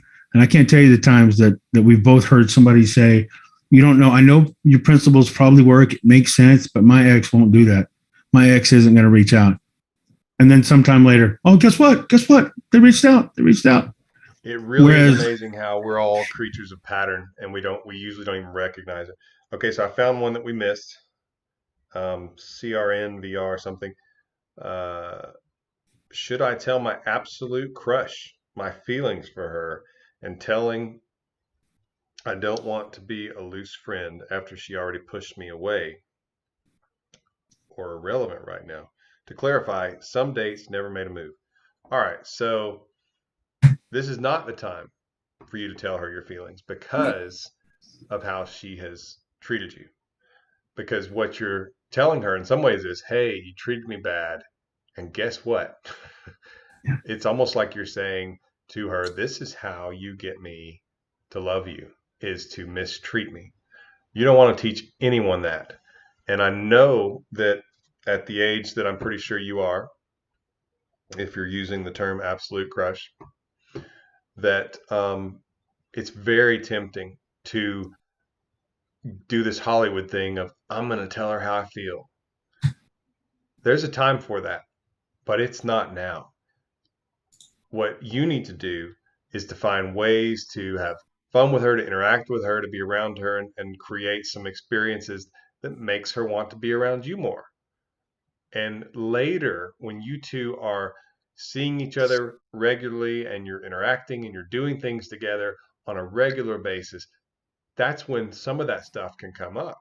But you don't use the feelings talk to begin a relationship. Okay? That's backwards. What you do, the onset of a relationship, is you build attraction, which you do when you're around someone. Either it's there or it's not. And of course, you can do things to make yourself more attractive. I'm just saying that either you built attraction or you did not. And the second thing is acceptance. And that's when you just start interacting with each other. You start liking seeing each other. So you two are accepting the other person's presence.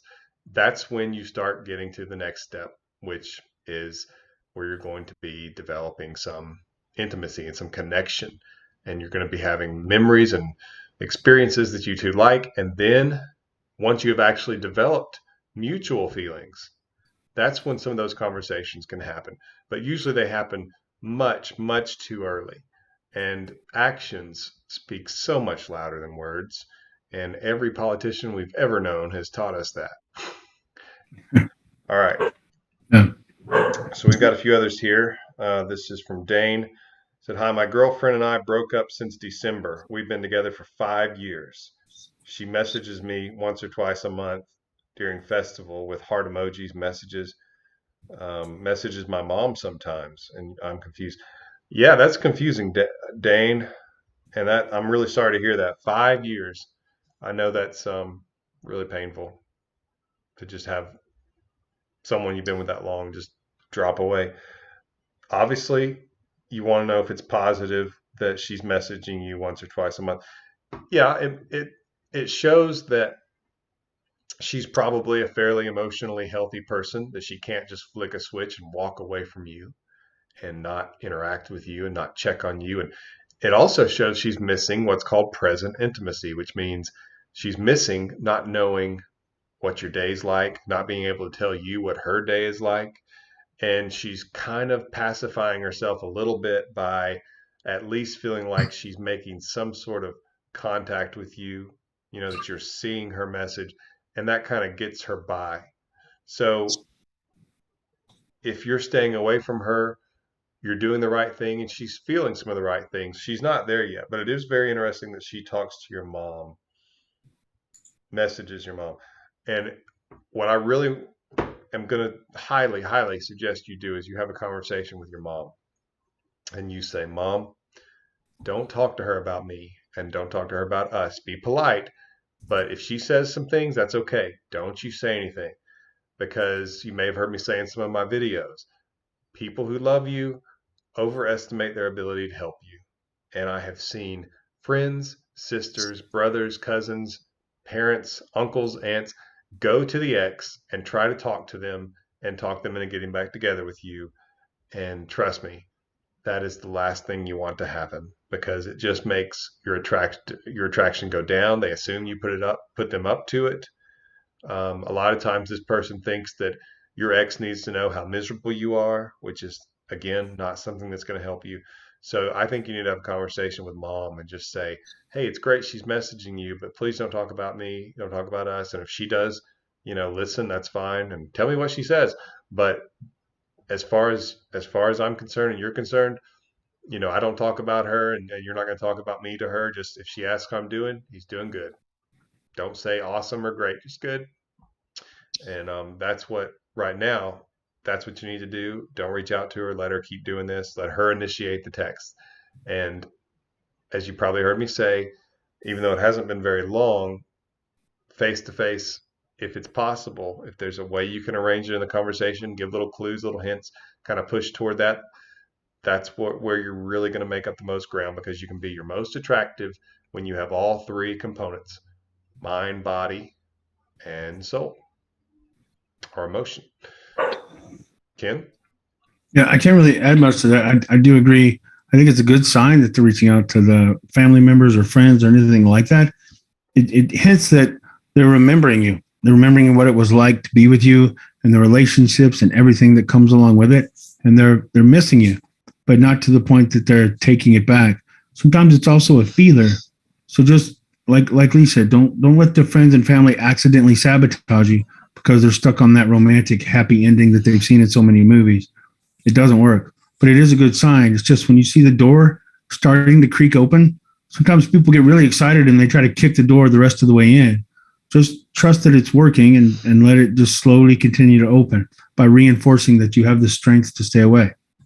Yes, yes, and that makes her momentum increase. Whereas if you start doing some of the work, too much of it, she'll just sit back and let you do it, and then you're really going to be confused, because it's going to seem like, well, I thought she was interested and she's not. So what Ken said. All right, Z Mandry. Relatively healthy relationship of 5.5 years. Felt I did everything right after the breakup, Been 8 months of no contact, but haven't heard from her. She offered friendship, but I turned it down. I'm 32. She's 26. Let go.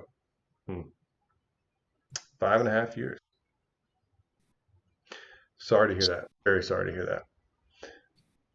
She offered friendship and you turned it down, and you haven't heard from her now in 8 months, or I'm wondering if that was during the 8 months she offered friendship.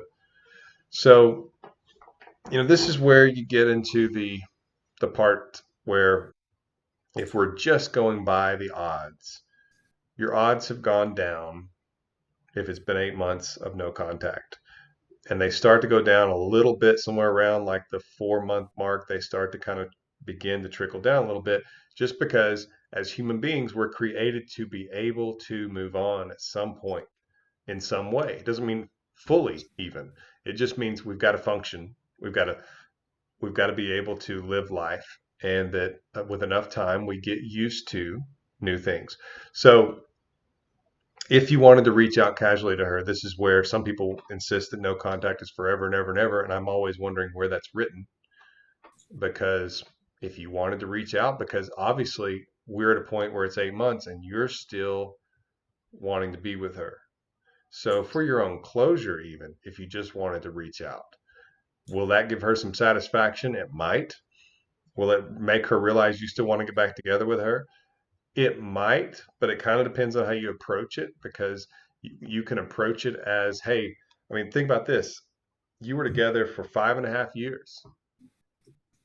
So interacting with her and just seeing how she's doing makes a lot of sense. That's a long time.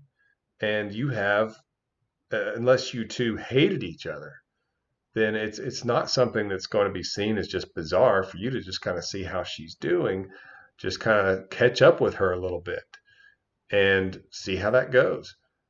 It doesn't sound like that, it's like, well, by now she would have contacted me. And usually that's the case. Usually if they were interested, they would have.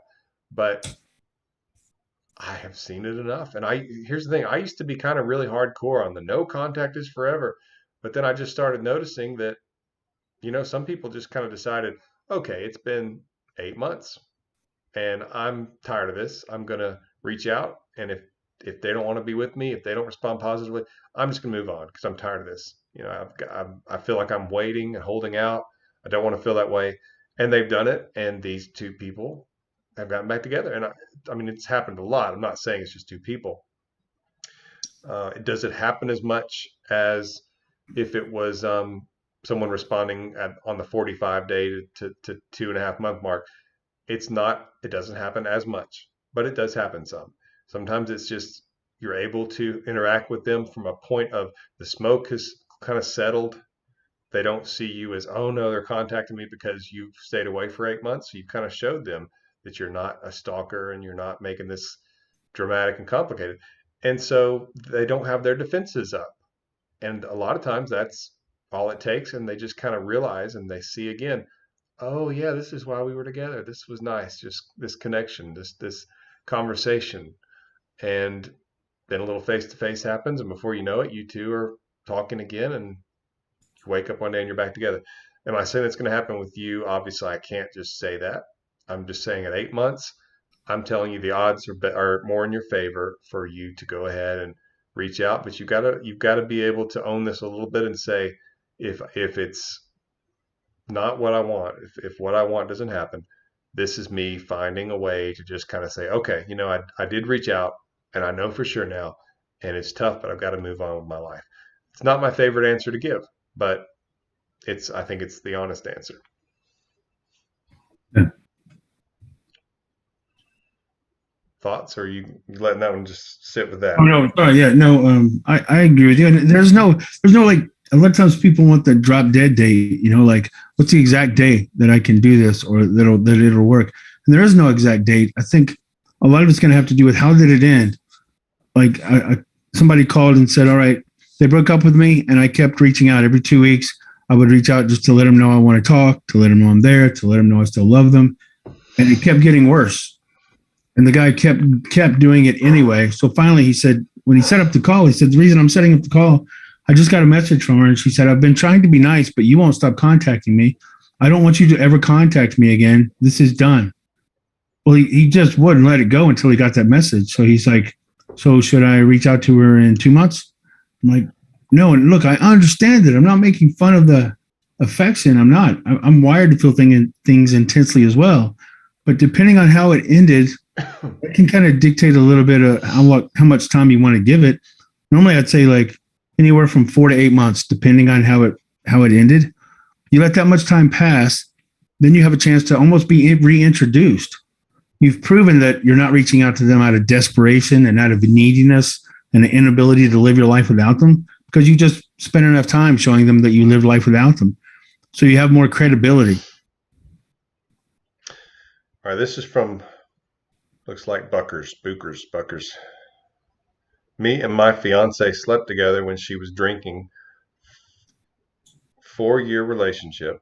She didn't remember and was extremely bothered by it. Left me and made a point to tell me she slept with someone. I'm lost.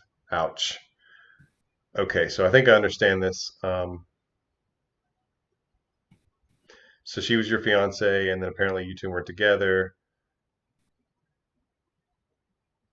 Me and my fiance slept together when she was drinking. To be honest with you, I'm not sure if that means that you two were together when that happened or not, but I'm kind of wondering if she's still your fiance and she went and slept with someone else, because that's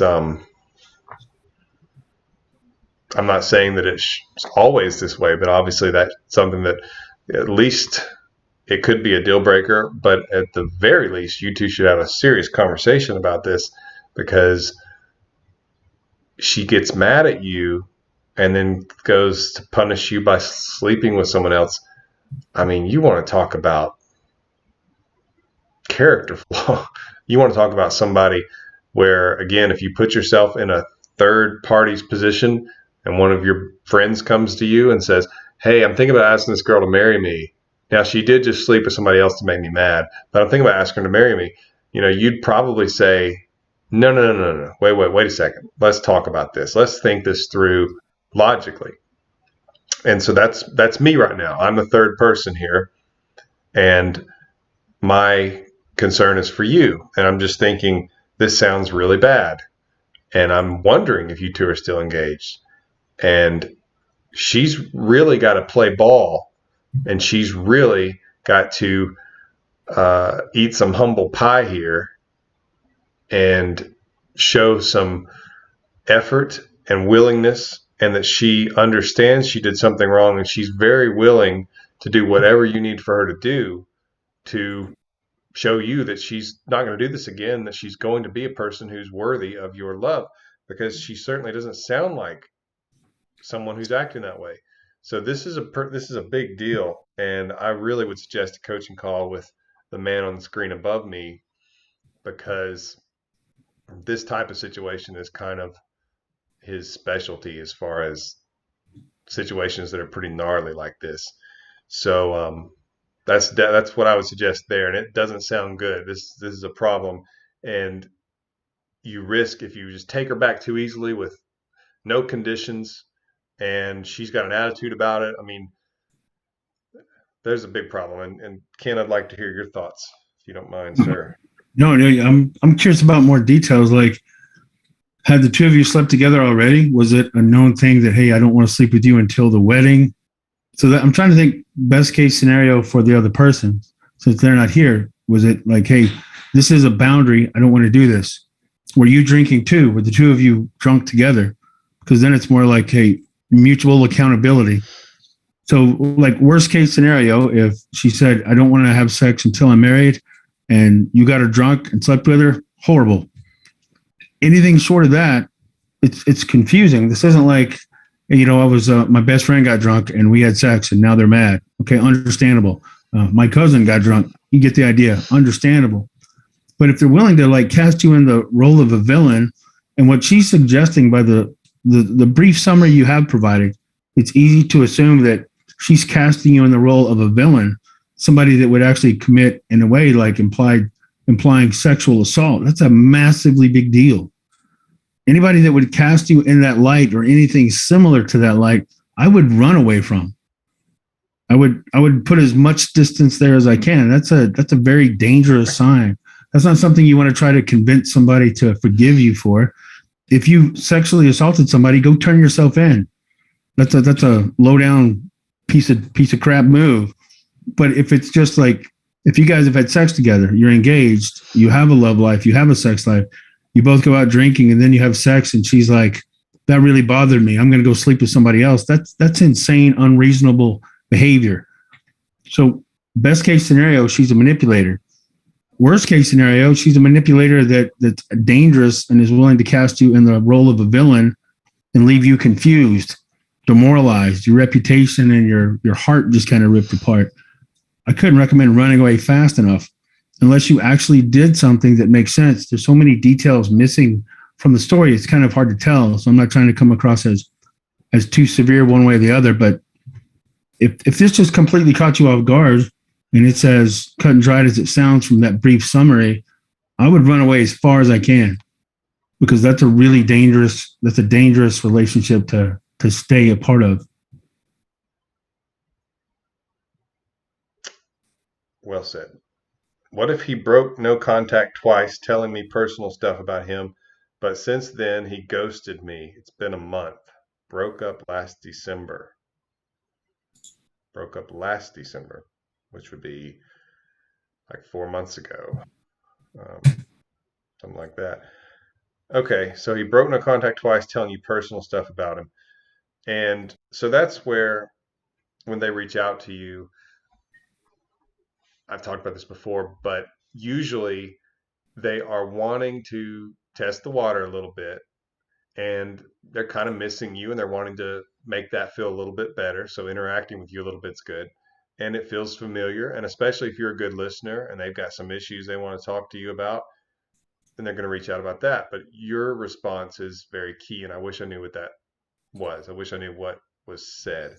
But you said that he ghosted you after that, for a month. So that's obviously a problem, because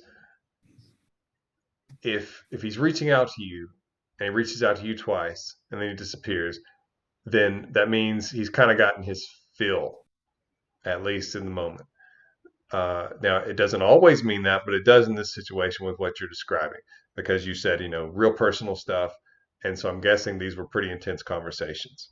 Now, if they reach out, and you didn't say this, so I'm assuming you didn't, but if it had been, I miss you and I love you, I want to get back with you, or I'm sorry, if he just said, I miss you and I love you, didn't say, I want to get back with you, but the other two, then if he disappears, sometimes that's just them reflecting, and they're about to make a big move. They're about to kind of say that either they want to see you, or they want to get back together, or they're wanting at least to see if you are interested in that, which is really what they're doing when they say they love you and they miss you, but they want to see if you'll do some of the work for them. But you just said personal stuff. So the way you say that makes me think it was not necessarily about the relationship, maybe something he's going through, which kind of is a warning shot for me that maybe he was just kind of almost using you like a therapist to express some things that were bothering him, and to feel better about it, because you used to do that for him when he was with you. So it's not a bad thing, because it can be something that's endearing to him, especially as he has some time to reflect on it. And he starts to see that that was a wonderful thing that he had, this person who he cared about and loved, who also cared about and loved him, and was really good at helping him feel better with things that happen in life. So I'm not sitting here saying it's a bad thing, but I am telling you that if he got his fill, if he feels better now because you helped him feel better, then it might be a while before you hear from him. So a lot of times one of my rules is, when there is two reach outs from them, that you can um, initiate one. And this one, I don't know. It's kind of interesting, because I wish I knew what he said. If it was not of anything at all about the relationship, if it was about some issue at work or something like that, then I would say that you probably shouldn't. If it was an issue that really didn't affect you and he was just kind of using you as a sounding board, you need to let him reflect on that and see your value and that you're strong enough to stay away, even though he did reach out. Because there's always the possibility he was seeing if you would do something like ask him if he, wants to get back together. So these are tricky, and this is kind of the most important time is when they start re-engaging after a breakup. And just based on what you told me, I would suggest you wait him out right now. What do you think, Ken? Absolutely. If he's authentic, that's the way. That's the way to do it. Because if he's authentic, then he'll be missing you, and you letting him feel the breakup will draw him back in. If he's a manipulator, a lot of times a manipulator will do the same kind of thing. It's like, I need to break up with you for reasons, but hey, here's some important personal information. Here's what I'm going through. Here's what I'm struggling with. Here's something I lost recently.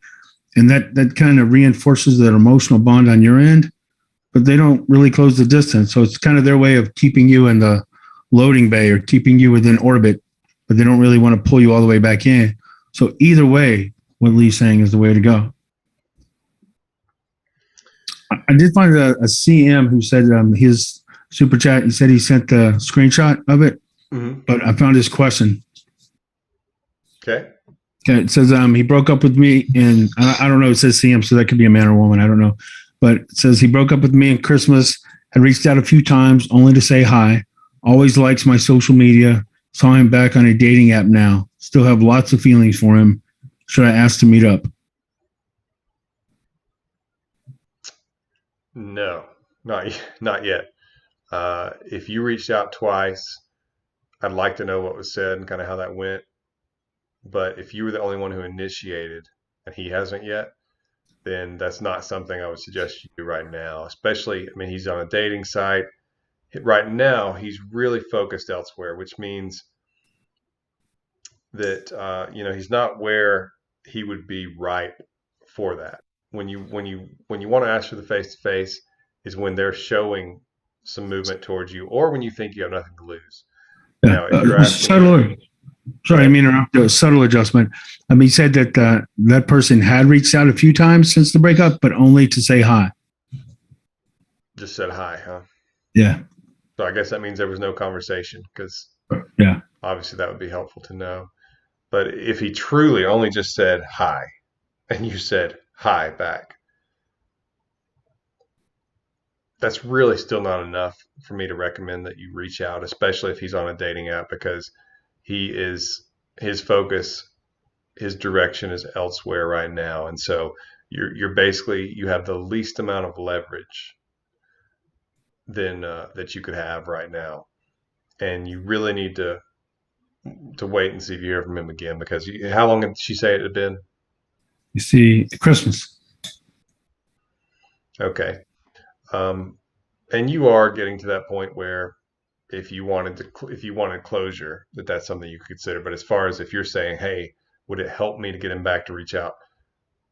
It's too much of a coin toss for me to say that you should, especially since he's on the dating app, because it doesn't appear that he is being drawn back to you at the moment. But hey, if you guys had a good thing, then anything's possible. And if you wanted to reach out at some point over the next few months, or even few weeks, or even tomorrow, if you're just thinking, I want closure and I don't want to have to deal with this, I want to just reach out. If he's still cold or whatever, I'm going to move on. That's your right to do. And there's some merit and some good in that. So those are my thoughts on that. It's kind of a difficult situation to answer. Yeah.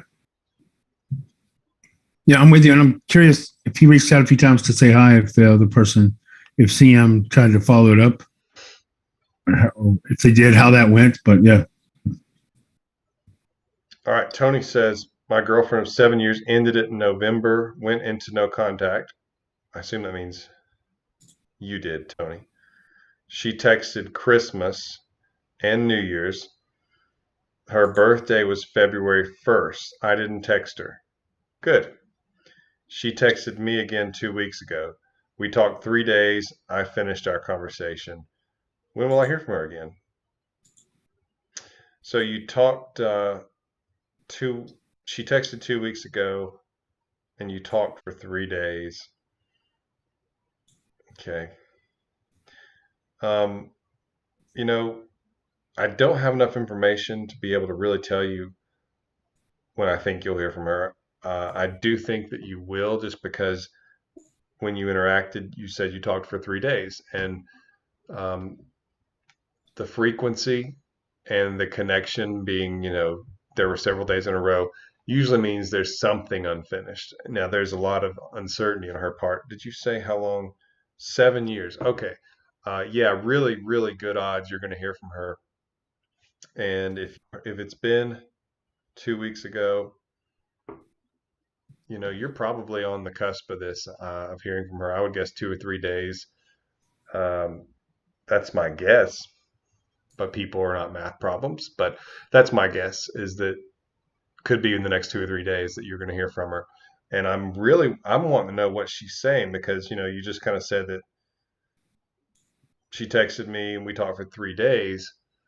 I'd want to know some of the details of that conversation. I'm sure Ken would, and you can book a call with him and tell him some of those, and you'd be amazed at some of the insight he can probably give you from that. But if you want to just get the question answered more thoroughly, then we would definitely want to know what you talked about. But yeah, if you two are still interacting and you two were together that long, there's not the sense of needing to escape you. Like, that's not there.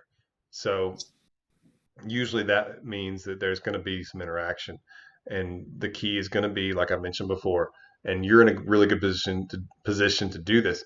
You want to get her face to face, and sometimes in this situation, if she starts interacting a lot with you, and I mean it's getting regular again, like it was where you said it was 3 days in a row, you can take a leadership role, and you can even say, just, it's almost like starting over. You can say, hey, I want to take you to this new coffee shop, or I want to take you to this new place for lunch.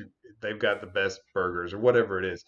And be confident like that and just say it. And it's like you're just starting over, like you're going back to square one and starting over dating again. And that works so many times in situations like what you're describing. Now, be careful. I don't know what your situations are out there, so don't think, oh, well, that's what I need to do, because it may not be. This is kind of a specific thing. This is when you've got a very long-term relationship, and you have that she has reached out and she showed some connected frequency, like as far as 3 days in a row. There's that's not like, oh, I heard from her and then it was 2 weeks on that, but there were several days in a row. That's another one of the things that tell me that that would be a good idea to do. But that's something you can do. I would wait for to hear from her, but then I would go ahead and kind of start doing some of that, being like a leader in the situation, almost like you're just going to start over, like you just met her. Like, hey, I want to take you to such and such. I want to go try this new restaurant. I want you to go with me. Just real straightforward like that. And it's one of those things that you kind of have to build yourself up to do, because it sounds like, oh my goodness, he really wants me to do that. Yeah, go for it. I don't say that a lot, but that's what I would do in that situation. Yeah. But I do talk to Ken, though, because some of those details of the conversation would really help. All right, Audrey. Me and my ex were together for 5 years, broken up for 3 months. He and we were on and off towards the end. I've reached out and I haven't reached out in 2 months, been blocked almost everywhere for 2 months. I doubt he's going to reach out or even cares about me. Well, Audrey, I'm so sorry. I know that sucks. 5 years. I mean, those are the ones we've got a lot of 5 year ones tonight, and that's just really painful when you've got this long term relationship like this, and then it feels like you don't even know this person anymore. So you've been broken up for 3 months, and you haven't reached out in 2 months, but he blocked you anyway. So I mean, that's not a good sign. I wish that wasn't what my answer was. It's not a good sign. Um, there's a decent chance there's somebody else in the picture.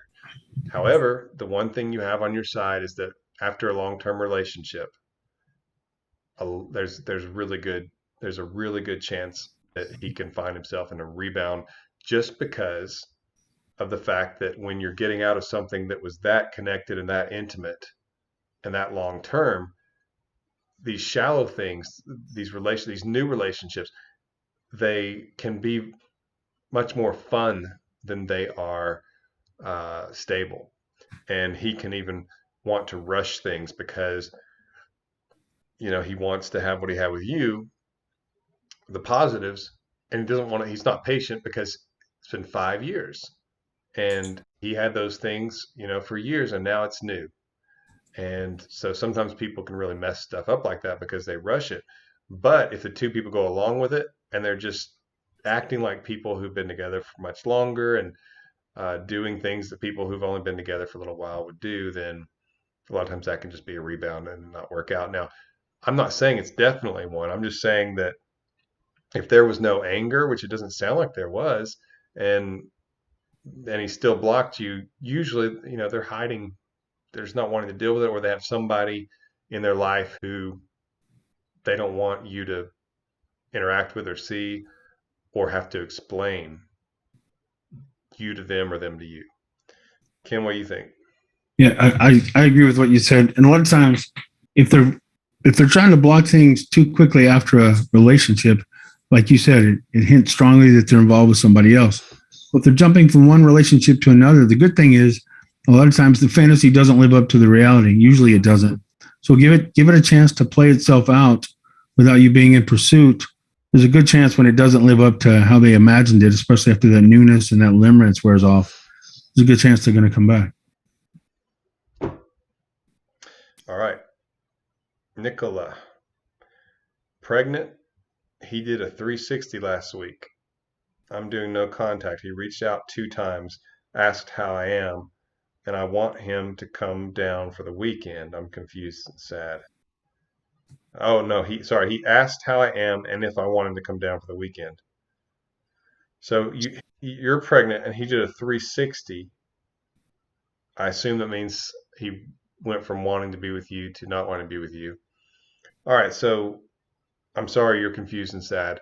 There's a lot going on here, and if you're pregnant with his baby, which is what I assume, then you've got a connection that is going to be very long term. He's not going to be able to just disappear and ghost you. And so, whereas I'm not trying to sit here and go, hey, lucky you, I'm just saying that if you're feeling panic over this, really take a breath and relax, because he can't, I hate to say it this way, but there's no escape because you have his baby and he's going to be involved in your life. So you're going to get opportunity. All right. So that's the first thing. So I hope that kind of calms you down just a little bit. As far as him asking if you wanted him to come down, so he's hot and cold. He did a 360, as you said, which sounds like he wanted to leave you. And now he's asking if you want him to come down to see you. So some people will not say, okay, I was totally wrong for leaving. Okay, I was totally wrong for breaking up with you, because they're cowards. And, we all have a little bit of coward in us for certain things. He might want to just be able to just step right back into the relationship without having to say that's what he wants. If that's the case, I get that you don't like that. I don't like that either. But in some ways, you kind of have to choose your battles, because if you try to complain about it to him or go after him about it too soon, I'm not saying you don't ever, but I'm just saying if he's wanting to come down and see you, that's an opportunity to reattract him face to face, to have some conversations you probably need to have. It would probably be a good thing and help you if you want him back. It would probably help you to reattract him, help you to get the situation more stable. So I don't know if it's too late, but let's see. If you're talking about this weekend, then you still have some time. I would reach out and just say, yeah, I want you to come. Just something simple like that. And don't bring up all that other stuff. Just try to have an experience together that you both enjoy. If that's watching a movie, ordering pizza, whatever it is that you think the two of you would enjoy, I would try to do that and just focus on having a positive together. And you'll have time to talk about this other stuff later, because if he's confused, he may not have any information for you. If you say, why did you do this? He may not be able to give you an answer. So you're probably just spinning your wheels if you do that, if you just go after that anyway. So just have a good weekend. It sounds like that may be what he wants. He may not have the words to say, yeah, I shouldn't have done that. I want you back. He may just kind of want to show you. So that's a possibility. So if I were you, yeah, I'd reach out and just say, yeah, I do want you to come on down this weekend. What do you think, Ken? Yeah, I agree with what you just said. Man, part of me, just on an almost disconnected level, wants to know what happened because, you have that protective instinct. Wait, you're pregnant and he left? Like, why would he leave somebody? Why would he leave a pregnant woman? If it's assuming it's his child, why would he do that? But that's more of a distraction thing. So I'm sorry, I'm not trying to get an emotional distraction here. I agree with, based on the information that's available, I would recommend what you just recommended. All right, this is Christy. She's had two strong relationships, both marriage bound. Both left stating overwhelmed at work and need to work on themselves. My favorite. Yeah. And I just getting emotionally unavailable men with cold feet, no red flags. Ken, I've been answering them first. I want to give you opportunity to do that. Okay. Thanks. I would say there's the good guy version and the bad guy version, and good men make bad mistakes too. So I'm not trying to say they don't, but a good man is not going to break up with somebody that he loves enough to propose to because he's overwhelmed at work, and he's not going to do it because he needs to go work on himself. A good man's probably going to feel like he doesn't quite deserve you anyway because he's in love with you, and that's part of being in love. That sense of admiration, that sense of they're just a little bit out of my reach. How did I get this lucky? I mean, that can be a normal state. But a manipulator, it's their favorite go-to excuses. It's not you, it's me. I'm overwhelmed. I'm facing a challenge. One of the things that makes me shake my head when you're going through a challenge and you're feeling overwhelmed, like me and Leah both had health scares. That's overwhelmed. When you're overwhelmed, you don't push people away that you love. You pull people closer to you so you can lean on them, so they can reassure you, so you can feel safe or at least understood. You don't push away people when you feel overwhelmed. You draw them close to you. You don't go work on yourself. But wait, so let me get this straight. So you're already with somebody that you think is fantastic, right? Why are you going to go work on yourself? And if you're going to go work on yourself, is it going to hurt the person you're claiming to love? Oh yeah, it's going to devastate them. But you're going to do it anyway, so you can go work on yourself. It doesn't make any sense. But it's them framing themselves in a heroic, noble. So a lot of times when they hand you this worthless explanation, the other person who's usually it says good things about you. You're probably a genuine, sincere, loving person. You might even be an intensely loving person, which can sometimes come across as codependent. It can overinflate the other person's sense of self-worth. So you accidentally convince them that they are out of your league or they're a manipulator. In either case, it's probably not you. But I will throw this weird concept at you. All right. It's going to sound a little contradictory. But sometimes if you realize that you feel things more intensely than most people that you're with, sometimes the best way to present the more accurate, authentic version of who you are is to learn how to calibrate some of that intensity. Like I tend to be a very affectionate person. So I love my wife more than anything. So I might want to spend 6 hours in bed with her watching New Girl reruns. After 3 hours, my wife would say, I got to stop wasting my day.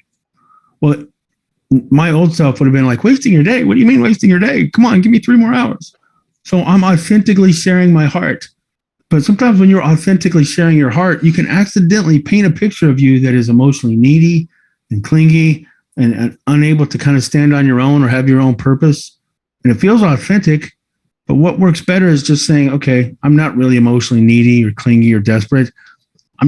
Sometimes I'm more intense affectionately. So even with my own wife, who I love, I'll just say, hey, I understand because she's wired differently than me. I'll go downstairs, focus on something that gives me a sense of passion or purpose. And then a lot of times, less than an hour later, she might open the door. Hey, you coming back up? Why are you down there? Don't you want to spend some more time with me? And I'm like, yep, sorry, babe. And I'll come running upstairs like a happy little puppy. But so sometimes we have to kind of calibrate what feels like our authentic reactions to make sure we're painting the more accurate version of ourselves, if that makes sense. Yeah, and absolutely. When he's saying stuff like that, if someone tells you, oh man, I'm so busy with work, so we got to break up. Or, I mean, I'm not even going to address the got to work on myself stuff because that is such a crock. But if he tells you that he's too busy with work, so you got to break up, and that, oh man, if I just wasn't so busy with work, we'd be together, that part's not true. Now, he may be valuing work over you, but it's not the real reason, because if he's working a whole lot, then he's not a robot. He's going to have downtime, and he's going to figure out a way if he wants to be with you. It's that simple. And either there's somebody else, unfortunately, that he at least thinks he might want to be with, or he didn't see a future with you anymore. And so he just used that as an excuse. And I hate to be the one to say that, but it's just not real. It's make believe. If he wanted to be with you, he'd find a way. And people take time off from work. I mean, because if he's working a whole lot, he's probably doing pretty well financially, which means he's probably got some hobbies he enjoys, and he's got to have a reason to work, or else what's the point if you just work to work? You work so that you can have rewards from that. So, yeah, that's not true. And your question was, am I just getting emotionally unavailable men with cold feet? Yeah, it sounds like it. Um, I'd have more questions, and I know Ken would, and I do suggest a call with him to talk about these two relationships and try to avoid the situation again, or just to see if maybe there's some things you can learn from relationship dynamics that we're going to be going over, by the way, in that training, that coaching training. So if you're interested in that, which it's amazing, even if you don't want to learn how to coach people or learn about how to teach about relationships, if you just want to learn so that you can have great relationships and be your most attractive self, just send an email to team@myexpatcoach.com. So that's team@myexpatcoach.com, and ask about that. We're going to be starting that, let's see, the week after next, right? All right. Hey, can I send you $10 later? I want to ask Coach Lee a question. So going back to what Christy said, right? Two strong relationships. That sounds like the kind of setting a lot of times in a call they'll say, I think they may be fearful avoidant. I think I just attract fearful avoidant. So attachment style a lot of times gets brought up with that question. And it's kind of one of my pet peeves, because no matter what your attachment style, you're not gonna treat someone that you authentically love that way. That's not fearful avoidant. That's selfish and shallow. Yeah, the real issue is not their um, the real issue is how they feel about you. It comes down to that, because people are going to overcome obstacles to be with you no matter what their attachment style is. And we sometimes, I think that that's just fun conversation. Whereas, trust me, I do think a lot of the attachment styles, I've been interviewed about it, I've talked about it, but I also know that it can be a distraction sometimes that doesn't help get to the root of the issue. All right. This is, we're going to say this is Angelil. That's what it looks like. They were short conversations. He was telling me good news and asked about my academic stuff. He was also telling me some sweet stuff. I feel like this is a second message. Yeah, right. Seems like the first part might be missing from that. Yeah. Yeah, I'm going to look up here and see if I can find it. But I don't see another one. So we'll try to figure that one out, and I'll go to the next one here real quick. All right, Shanoa. Relationship less than a month, but things were great. Breakup due to his busy schedule. No contact for 21 days. Breakup. I'm sorry. He said multiple times, maybe we can try again in the future. Watches all stories on Instagrams, likes, pics. Will he come back? So since it's been a month, I feel like I can be more direct, because I feel like that maybe it won't hurt as much, but I don't think that he's going to come back, because he's not telling you the truth that he's breaking up with you because of his busy schedule. So that's an excuse. It's a lie. And I'm sorry that that's the case. But I don't think he's coming back. And I don't think that you need to do anything except find somebody else who deserves you, because he sounds the opposite of lovely. All right, looks like Harry O just gave us a tip, no question. Same thing with Philly. It's finest radio. Here we go. I think I found the other Angelil question. Should I answered kindly to his questions, by the way. No, so that was a third one. Yeah. Um, so Angela, will you email myexpatcoach@gmail.com and tell us the original question? Because I've seen two of them, but I think we're missing the first one, and apparently that one's really important.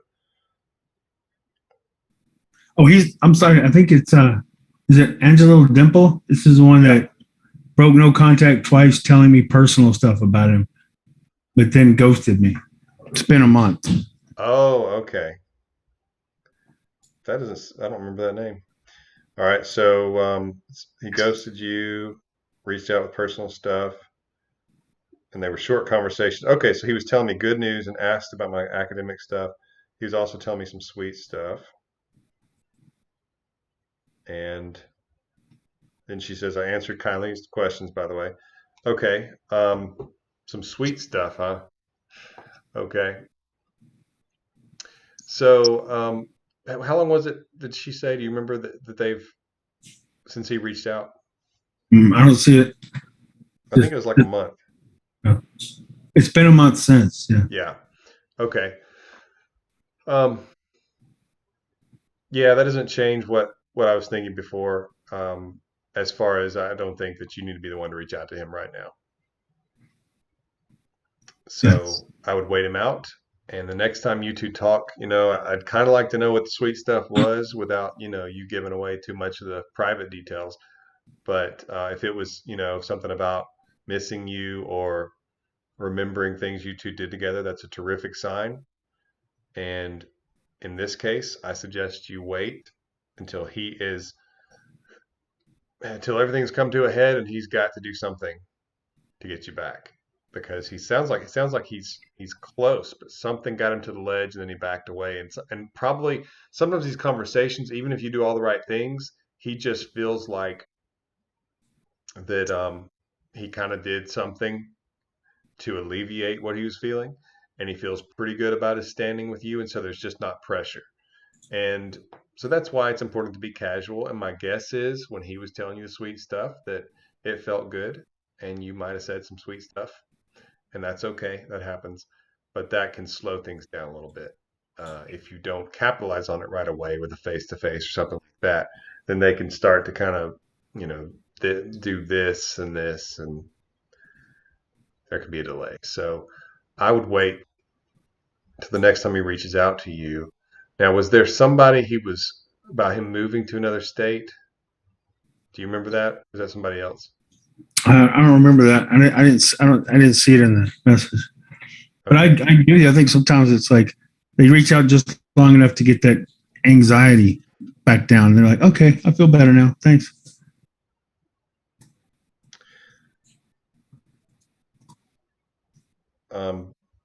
If you want to email and clarify, Angel, that would be good. All right. Audrey says, I spammed the first month of the breakup and got blocked.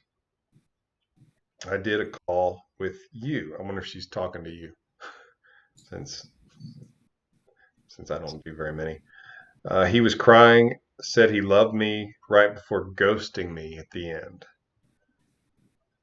Okay. So he was crying and emotional, and then he ghosted you. So, once again, I'm kind of wondering what you said while he was crying and doing all that. Um, I'd like to know how close he lives as well, because that would be a great if he's crying and emotional and seems like he's really regretting the breakup.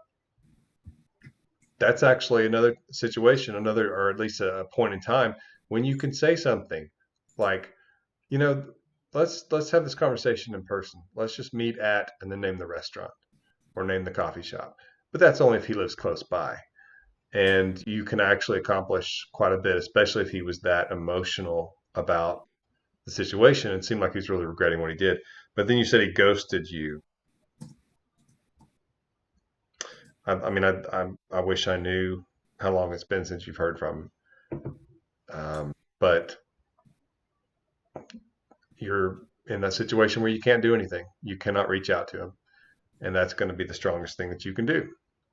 But you definitely, since he reached out that emotionally charged, my guess is that you had an emotional response, which is pretty normal, and that he was relieved enough that he didn't feel the need to keep reaching out. But when he does reach out again, which I think it's almost it's almost certain it will, that you should try to find a way to a face to face. I know that's easier said than done, but you at least need to know your goal. And if you can do that, your odds go way up. So Harry says he he introduced me to his family and came to see mine, but he's always busy and doesn't make time for us. But he refuses to talk about the future. Well, that doesn't sound good, because one of the things that is a natural intimacy step is talking about the future. It's something that when people are really feeling that connection of emotional intimacy, that they will do, because they will want to project into the future these experiences with you, and they will want to see you as being part of their future. So in any relationship where the person does not want to talk about the future, unfortunately that means that they don't really at the moment see you in their future, or know if they see you in their future. Again, it's not an answer that I like giving, but it's the truth. And pretty sure Ken can just nod to that one. Yeah. Yeah. And I'm not laughing at your situation. I'm just, it's no fun. But if he's not wanting to talk about the future, and you said he's not wanting to meet your family, he's not feeling it. And you either need to significantly pull back until he makes up his mind, which is the really your best option, or you need to move on. And again, I'm sorry for that. Well, and it's weird that it happened right after he got introduced to the family and came to, it's like, so after you met each other's families, he pulls back. It sounds like it triggered that fear of expectation, right? All right. Where did Francisco go? Okay, Yasmin Nova said that we missed her super chat. She sent an email. Sorry about that. I'm not sure how these are getting missed. Hang on. I had Francisco. Where did he go? Because that's fun to say. Yeah. I can put it. I can put them both in the chat. I found him. Francisco says my ex broke up with me over 1 month ago. Sorry to hear that. She blocked me on everything. I called her a few weeks ago, and we chatted for 4 hours. We caught up, laughed, but she still wants to be alone. What can I do? All right. So you called her. So generally speaking, that's not good, but it doesn't mean that something good can't come from it. Usually it's not what you need to do, because it only helps them to feel like that you're not in danger of being lost. But you talked for 4 hours. So it sounds like, though, you said she still wants to be alone, that you mentioned that you started talking about the relationship, which is also not something that you really need to do in that situation, especially since it's been a month. It's not soon enough. And I don't know if you've been in no contact during that month either, but I would suggest watching some of my videos on the no contact rule and how to handle things after a breakup. But reaching out to her is not something I would suggest, especially since you've done it. And you have a good chance, even though you've made some mistakes here. The simple fact you had a 4-hour conversation with her, and I'm assuming here, you weren't the one just carrying the conversation and carrying it, but she was participating and really enjoyed herself. If that's the case, then you have a pretty good chance that you're going to hear from her, but you don't need to reach out to her. And, that's just me saying this based on your 3 or 4 sentences. In a coaching call, Ken would ask you a lot of questions and try to figure out if he thinks this person's really interested. If this person could be interested again, and if you can reattract them. But just so you know, after a breakup, you don't want to be the one reaching out. You want to wait on them, ideally, except in certain situations. But most of the time, you want to be the one to wait on them. All right. Helen says, should I ask X to wear a condom? Broken up 6 months and feel like he's been sleeping with others while apart. We plan to meet up and we have chemistry. Yeah, if you think he's been with other people for your own health, I mean, you need to show him you need to stand up, that you will stand up for yourself, and that you're aware that you're not being fooled.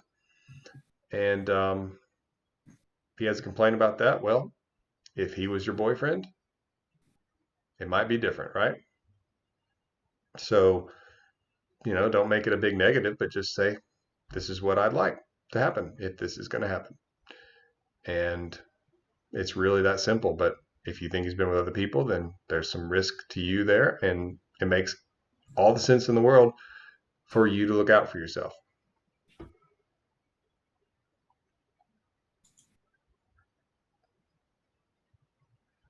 All right. Oh, here's Angelil again.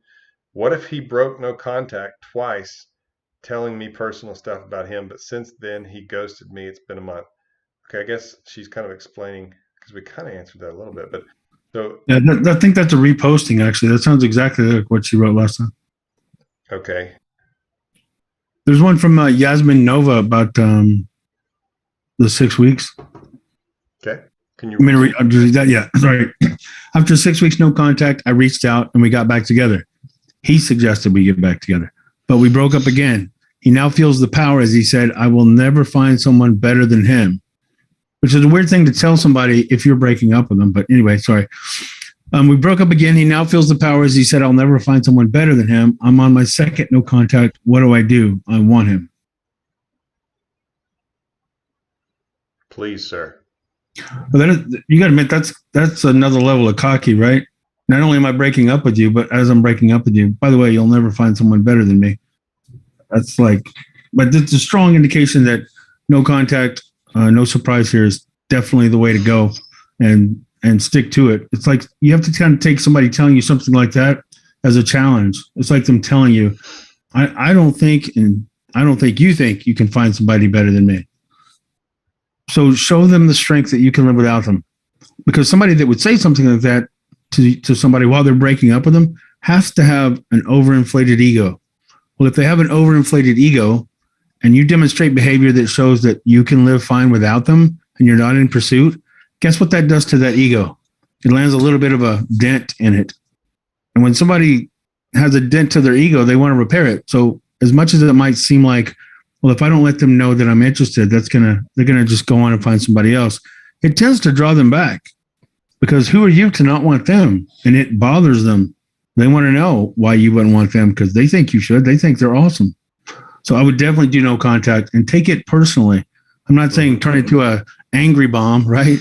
But be angry enough to stay in no contact and to project strength you won't necessarily feel all the time, but project it anyway.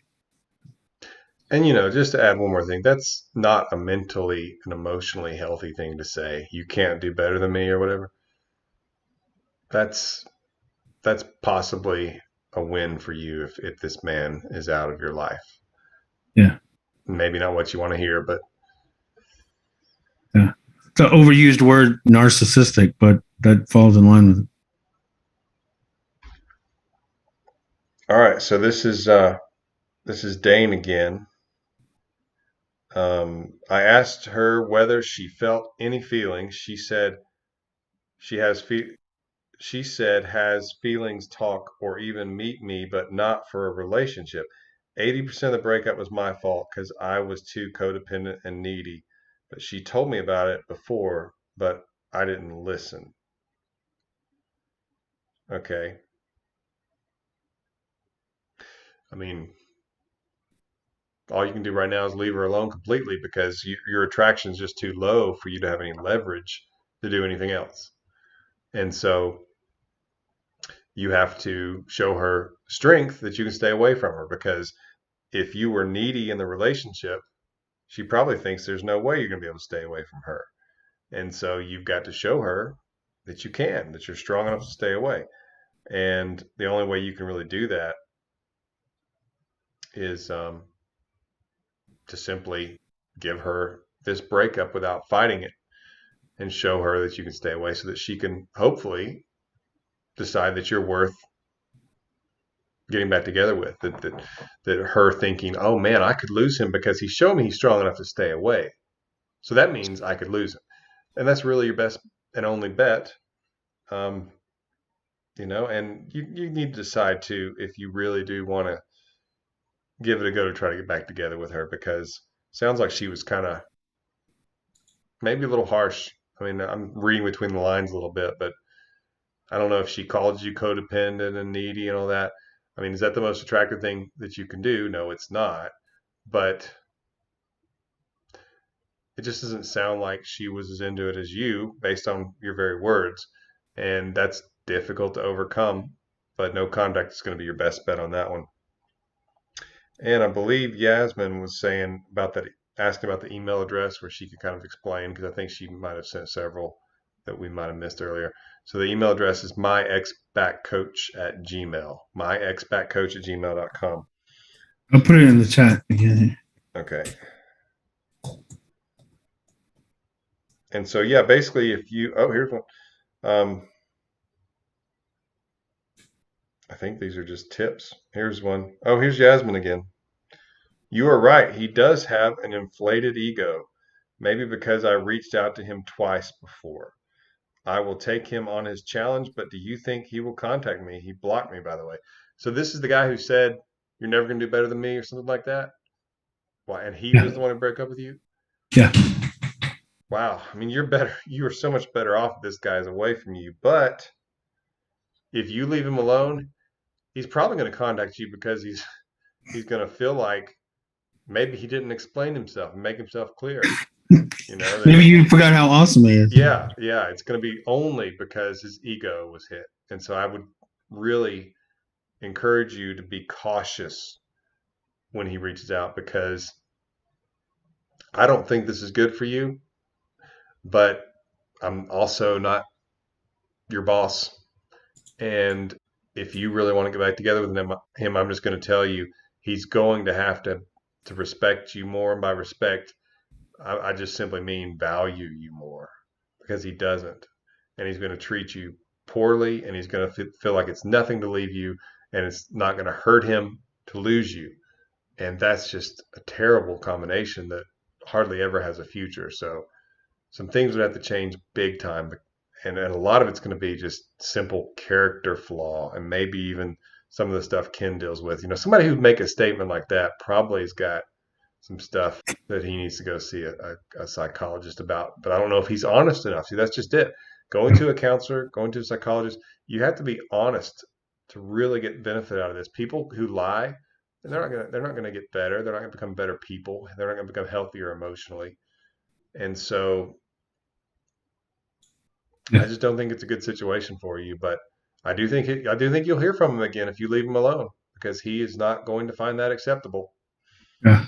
And a little warning for the follow up. I think Lisa's right. Good chance he'll come back. Bad news, to probably do it to you again. Because once he gets it ego riddle solved, oh, I can get her back. Okay, that makes more sense. And then they tend to do it to you all over again. All right, so Diane, I did get your message about the private info sending on email, so we'll get you that. And looks like some of these are just tips without questions, and thank you very much. All right, well, I had a terribly late night last night, so since there's not any outstanding that I know of, and if there are, please email us, but we're going to hit the road. But schedule a call coaching session with Coach Ken at the address right up here, which is myexbackcoach.com/coach-ken. You can also book a call with Coach Rex for anxiety. He's spectacular.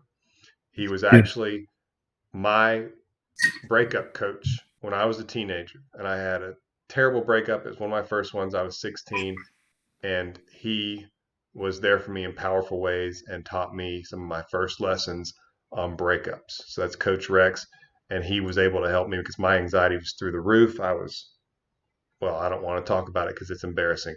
Coach Rex is at myexpatcoach.com/anxiety-coach. All right. And thanks everybody for being here. And we hope to do these pretty regularly.